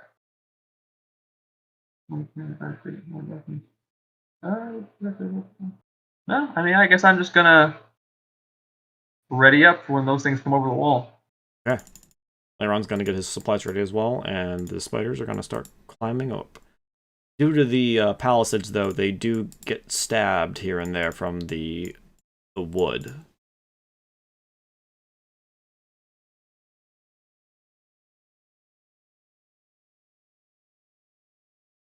Alright, let me roll what their damage will be. They all take 3 damage.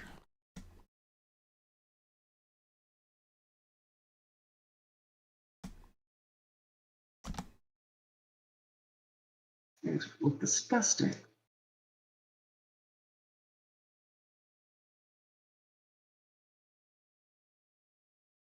Alright.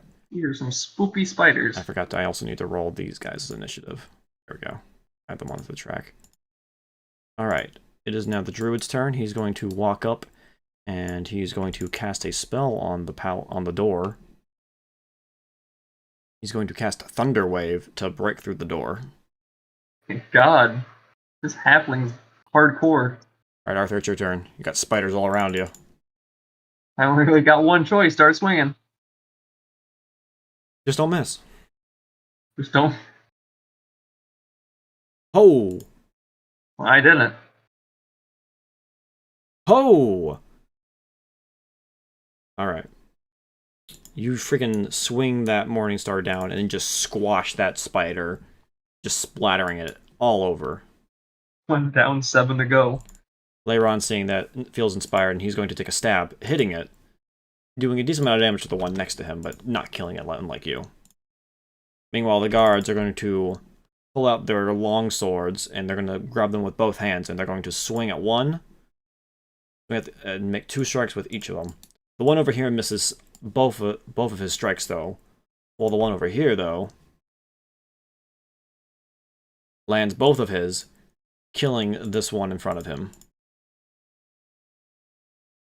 Alright, spider times. Alright.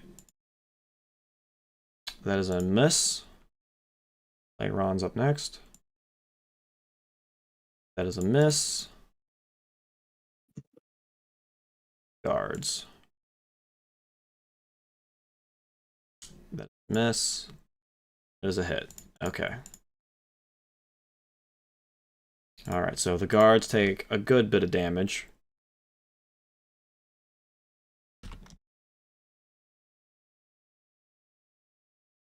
Alright, and then the druid is going to start making his way in. You fools desecrate upon the high moor. For that you shall pay. He's going to grab his quarterstaff and try to smack you with it. Oh my god. Using precision, he just swings and cracks that quarterstaff across your face, Arthur. He landed a nat 20. Oof. He did 10 damage. Oof. 2 health. Alright. Health's just a number. We're good. Alright, it's your turn, though. You want to attack a spider, or do you want to attack him? Well, I was gonna say attack a spider, but now he seems kind of a bit more dangerous. Am I able to use lay on hands on myself? Yes. You want to gamble it?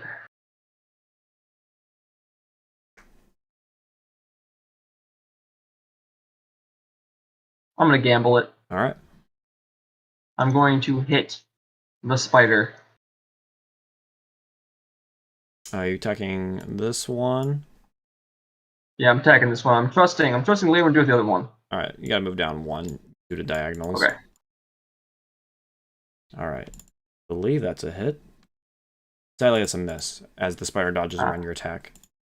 Leiron up here is going to try to finish off the one he was fighting. Sadly, he misses, though. Alright, time for the guard to move in. This guard up here is going to hop down from his guard post and try to take out the one that Leiron struck at. He does hit, killing it. And he's going to use the rest of his movement to move up and strike the druid that has approached. You dare intrude upon the Hammer Hall? For that you shall pay. Sadly, he misses. I guess he didn't pay. Oh man, these guys are missing like crazy. Oh my god. The other guy down here still was missing all of his attacks. Alright, and now the spiders are going to attack him. Oh no. Oh no. Oh dear. What happened? He just took 23 damage because it critted him. Oh. This guard down here is currently poisoned right now. Oh my. Not good. He's going to take another bite. Misses, though. Then Arthur, one's going to crawl up onto you. We're going to try to get you. First one misses. Second one misses. They both try to bite at you, but you hold them back with your shield.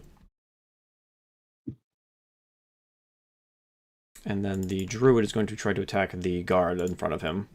And he misses, though. Alright, Arthur, it's your turn. Well, You are you are completely surrounded by spiders right now. Yeah, I don't even know if I gain health would help me. I might just get destroyed. There are no attacks of opportunities for healing yourself. Not like Pathfinder. I know that, but I'm just like, I gave myself the 5 health, and I might lose it all. Someone else might need that health. I don't got a choice. I'm just going to lay on hands on myself. Okay. So now you're back to 7. Yeah. You still have an attack, though. Lay on hands is bonus. Oh, okay. Guess I'll take out.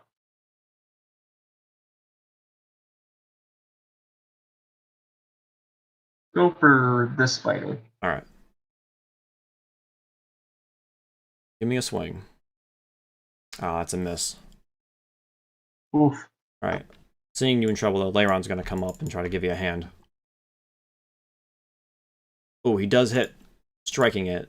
The spider looks like it's about to fall over at any moment. The guard up to the north is going to keep trying to fight the druid as best he can. Oh, he does hit. Doing a good amount of damage to him.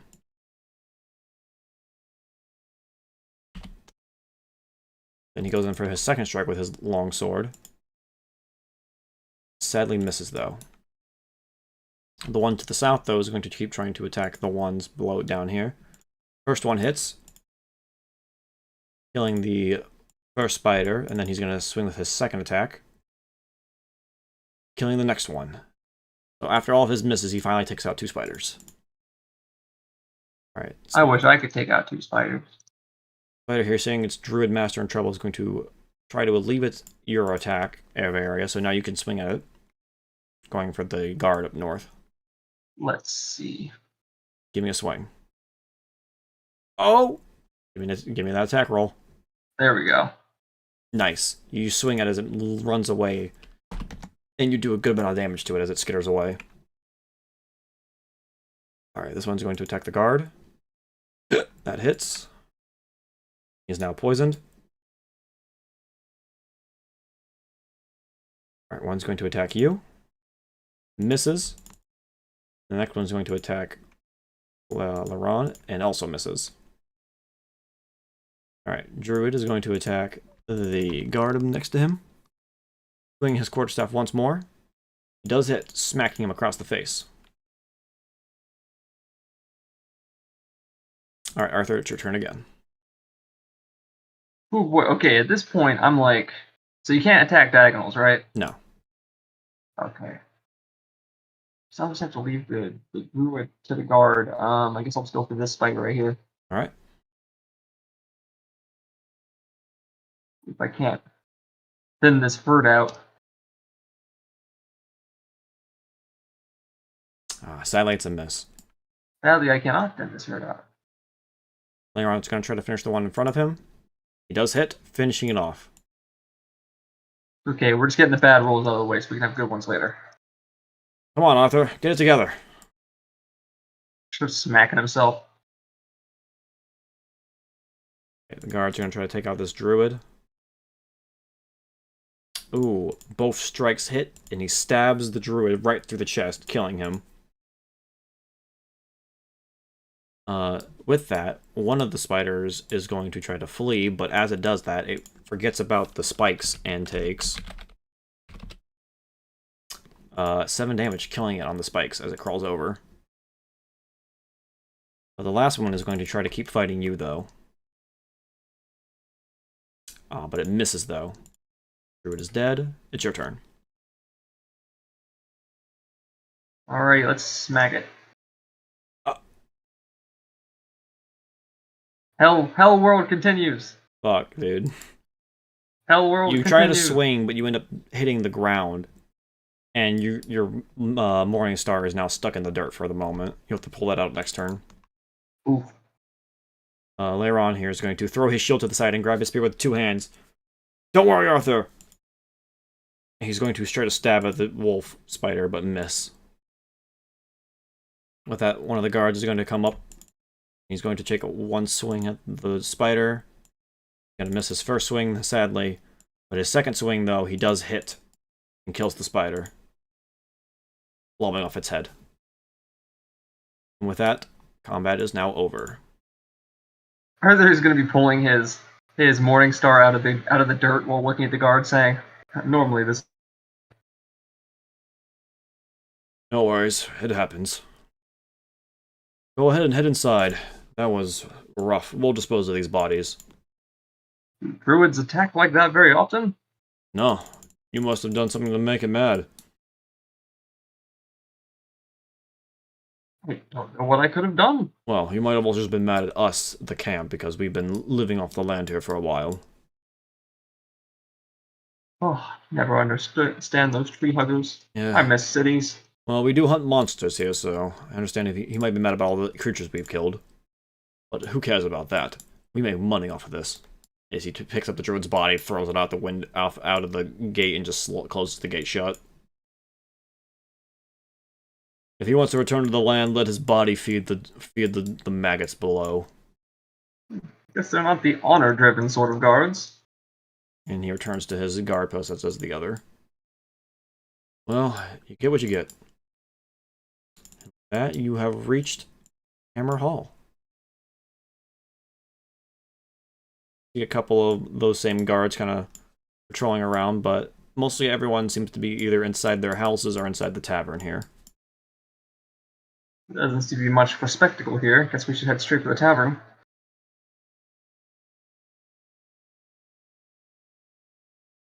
I guess we could do that. Well, look around. I don't see anyone sticking out any odd ends or anything like that, do I? Nope. Alright, you enter the tavern, and it's pretty small, nothing too big. It's got a couple rooms up above. And there's not too many people at the bar either. Pretty barren for the most part. There's maybe like 3 guys. What do they look like? It looks they are just a bunch of gruff mercenaries and monster hunters just gathered here and about. They look at you and just go and just kind of scoff and just ignore you for the most part. I'm okay with that. I'm going to go straight to the tavern keep.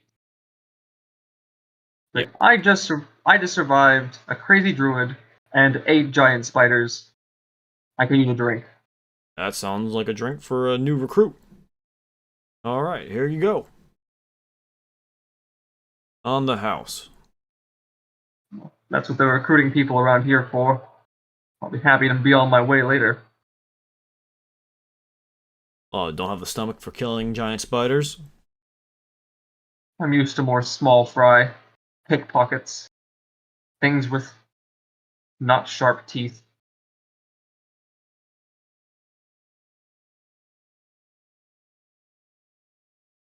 You know, like children. We don't have children around here, nor do we have women. As you can look around, you can see it's all guys. A truly tragic state of events. Keep us focused on the hunt, as he points out to his head. Gotta have keen eyes, can't be distracted.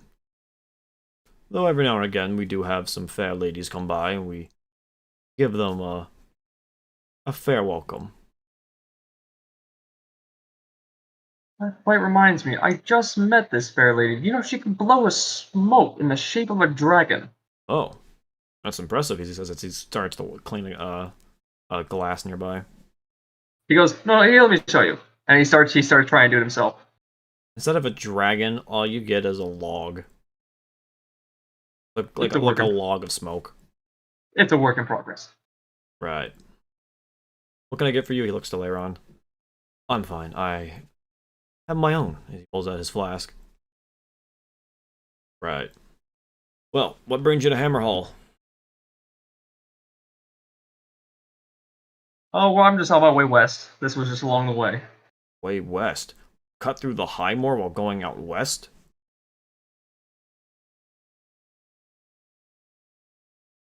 Arthur is literally just You must be blinks. suicidal. There are so many more safer paths. Why did you go this way? Never been this way before. How was I supposed to know which ways were safe, which ways were not? I haven't been through here. Where are you from? Elsewhere. He looks at you. Right. Anyway. Is there anything we can do for you here at Hammerhall? It doesn't seem like you're here to stay long. I'm just looking for a short rest before getting back on the road. We got a room up top. Considering what you had to deal with, it's on the house. At least as long as you stay 1 night, that is. Well, I can promise you I won't be in this place for longer than that. Right. So, if you're heading out west, are you traveling by boat or are you traveling by foot? Boat was an option, I'd take it. Very well. We have a couple of rafts nearby that will allow you to head onto the lake and from there sail down west. Could pop you out somewhere near Daggerford or any other settlement you decide to stop at. Popping out by Daggerford sounds like an excellent situation. Leiron looks to you. Wait, you're heading to Daggerford? It's on the list. That's where I was heading. Why are you heading to Daggerford? My family's there. Do they do services for blinding people in Daggerford? Like I said, that was just a spur of the moment thing. Doesn't happen all the time. I just have an errand to attend to there, and once I'm done with it, I'll be on my way. Interesting. Well, I guess we'll be sailing together then. Well, in case any water spiders come out of the water, we'll be better off then. All right. Is there anything else that you want to do here in Hammerhall, or you want to call it a night and head on over to the river? Yes. Doesn't sound like there's much to do here. Yeah, it's pretty light unless you're a monster hunter. I was gonna say it sounds like mostly just an outpost for sportsmen. Yeah, pretty much. All right. After staying the night, you head up and they give you your raft. It's a pretty simple flat raft with a sail, nothing too much. What could go wrong? What they give you an oar to help steer. Eventually, you find yourself sailing down the river.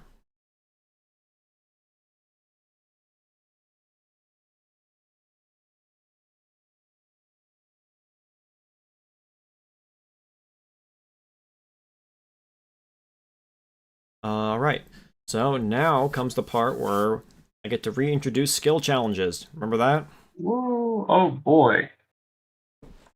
So, for those that aren't aware, this is a mechanic that I'm bringing over from the Star Wars game that I first introduced that was going to be a thing in this campaign.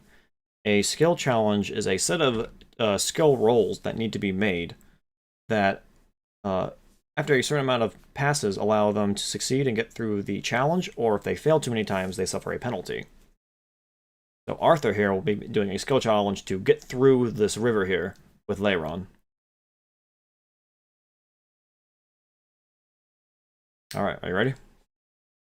No, but let's do it anyway. Alright.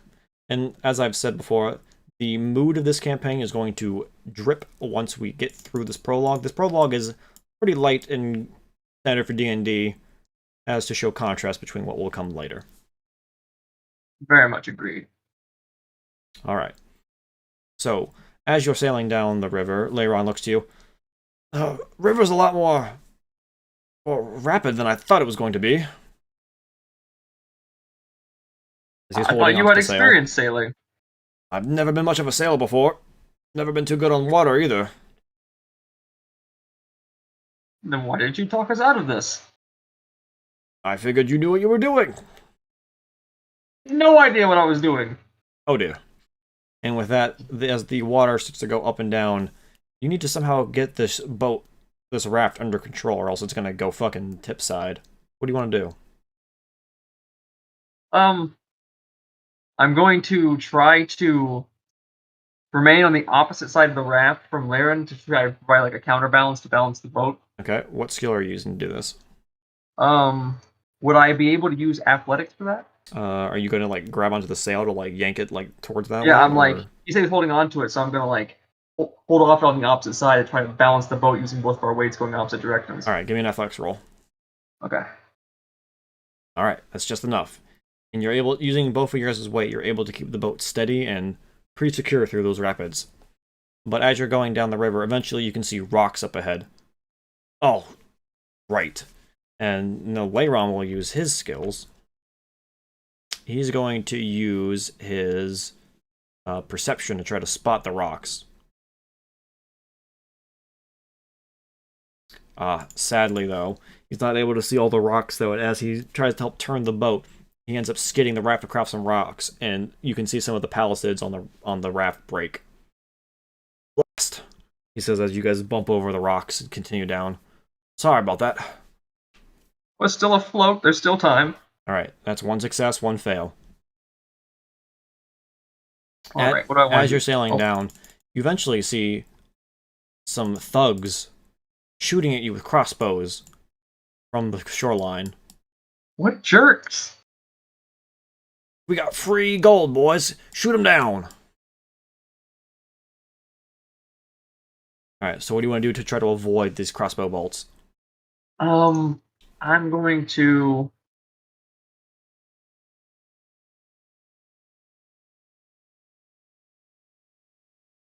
what skill do I want to use?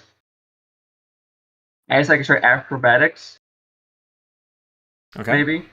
To dodge the incoming fire. Okay, go ahead.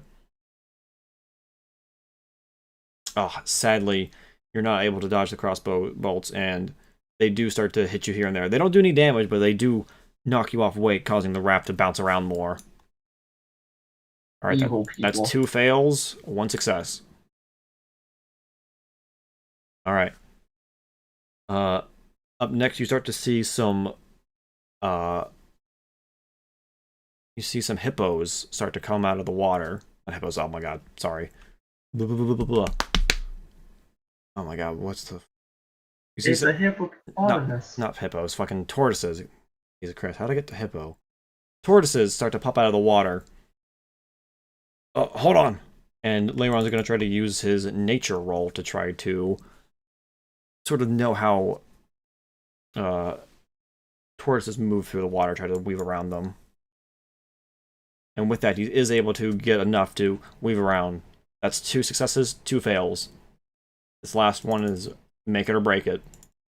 Would Great. I be able to use survival to kind of judge where the calmer waters would be? We're getting to that yet. Hold on. So Okay. eventually, you guys can see the water starts to split off. One goes left, one goes right. You can see a waterfall on the right side, and the boat is starting to drift towards the right side. What do you want to do? Use survival to try to judge where the water is less rapid, so we can get better control of the boat. All right, Turn give to me the a, left. give me a survival. No. Sadly, that is not enough to make it, and the raft goes towards the waterfall, and Leiron looks to you and just gives a slight smile as the raft goes over the waterfall, and the last thing you see is you crashing into the water. Eventually, after a while, you awake to find yourself on the shoreline, hacking and coughing.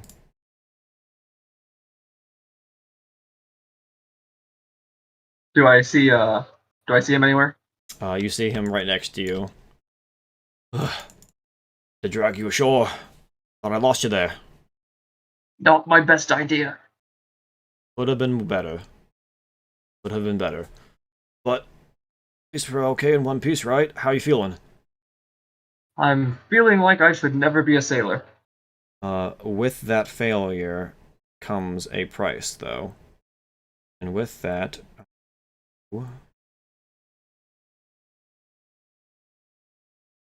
Alright, with that you are suffering a... What we're also doing, a lingering injury, which is a mechanic we'll be using.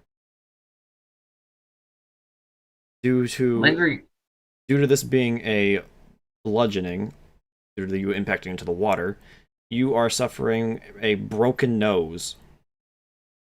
Oh, that's not so bad. A broken nose is painful, but does not have any adverse effect. Any magical healing mends your nose, although it may heal crooked if it is crooked when the healing is applied.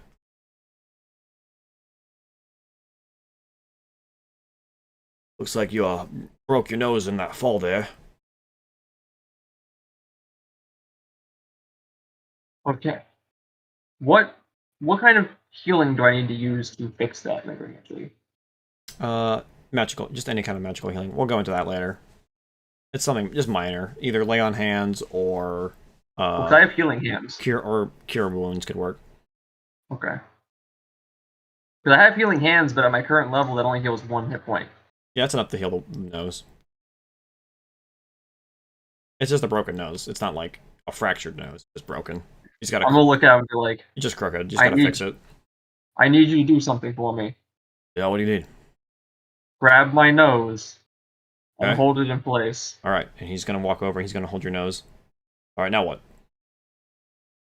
Keep pushing till you hear a snap. Okay. And he just slowly moves it until eventually, click! Just crack. You just hear it. Ah, okay, that's it. Hold it there. Okay, holding.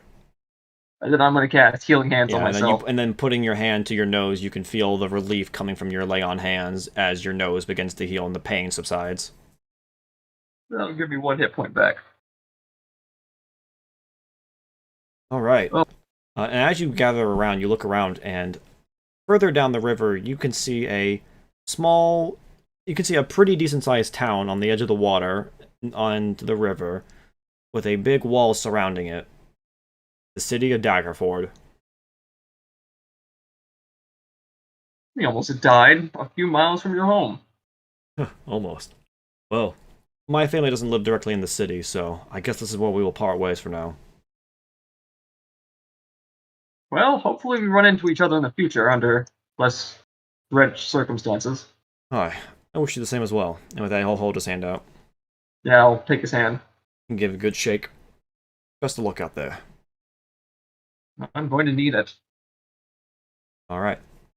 With that, you make your way down the river, through the walls of Daggerford, and eventually you find your way towards a tavern.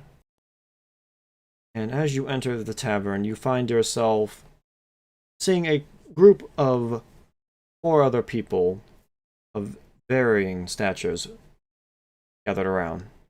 And with that, we end your prologue session there. Woo! I hope you had a good time with that. I'm on you, miss. What? You made the elf cute on purpose. I'm on to you. I did no such thing. I'm on to Do you. you have any final thoughts you want to add? It's a good session. I thought it was a good way to set up the misadventures of Arthur. That will definitely probably be continuing. Do you have a good grasp of how you're going to play this character? I do. That was good setup for the things that are going to come with this character in the future that I'm not going to spoil. Mm-hmm. Yeah, I feel like that was a good. I feel like the things I wanted to hint were hinted. The clues I wanted to plant were planted, and it's Alright. up for anyone who cares to piece them together. Okay. I'm glad you had fun. That's what matters to me. Yeah, lots of fun was had. Alright. Alright, later this week, on Wednesday, the next one-on-one will be happening with A's character. We will be starting in a location fairly similar to where we had now, at Hammer Hall, a couple of weeks before the events in this session took place. So, see you on Wednesday, everybody.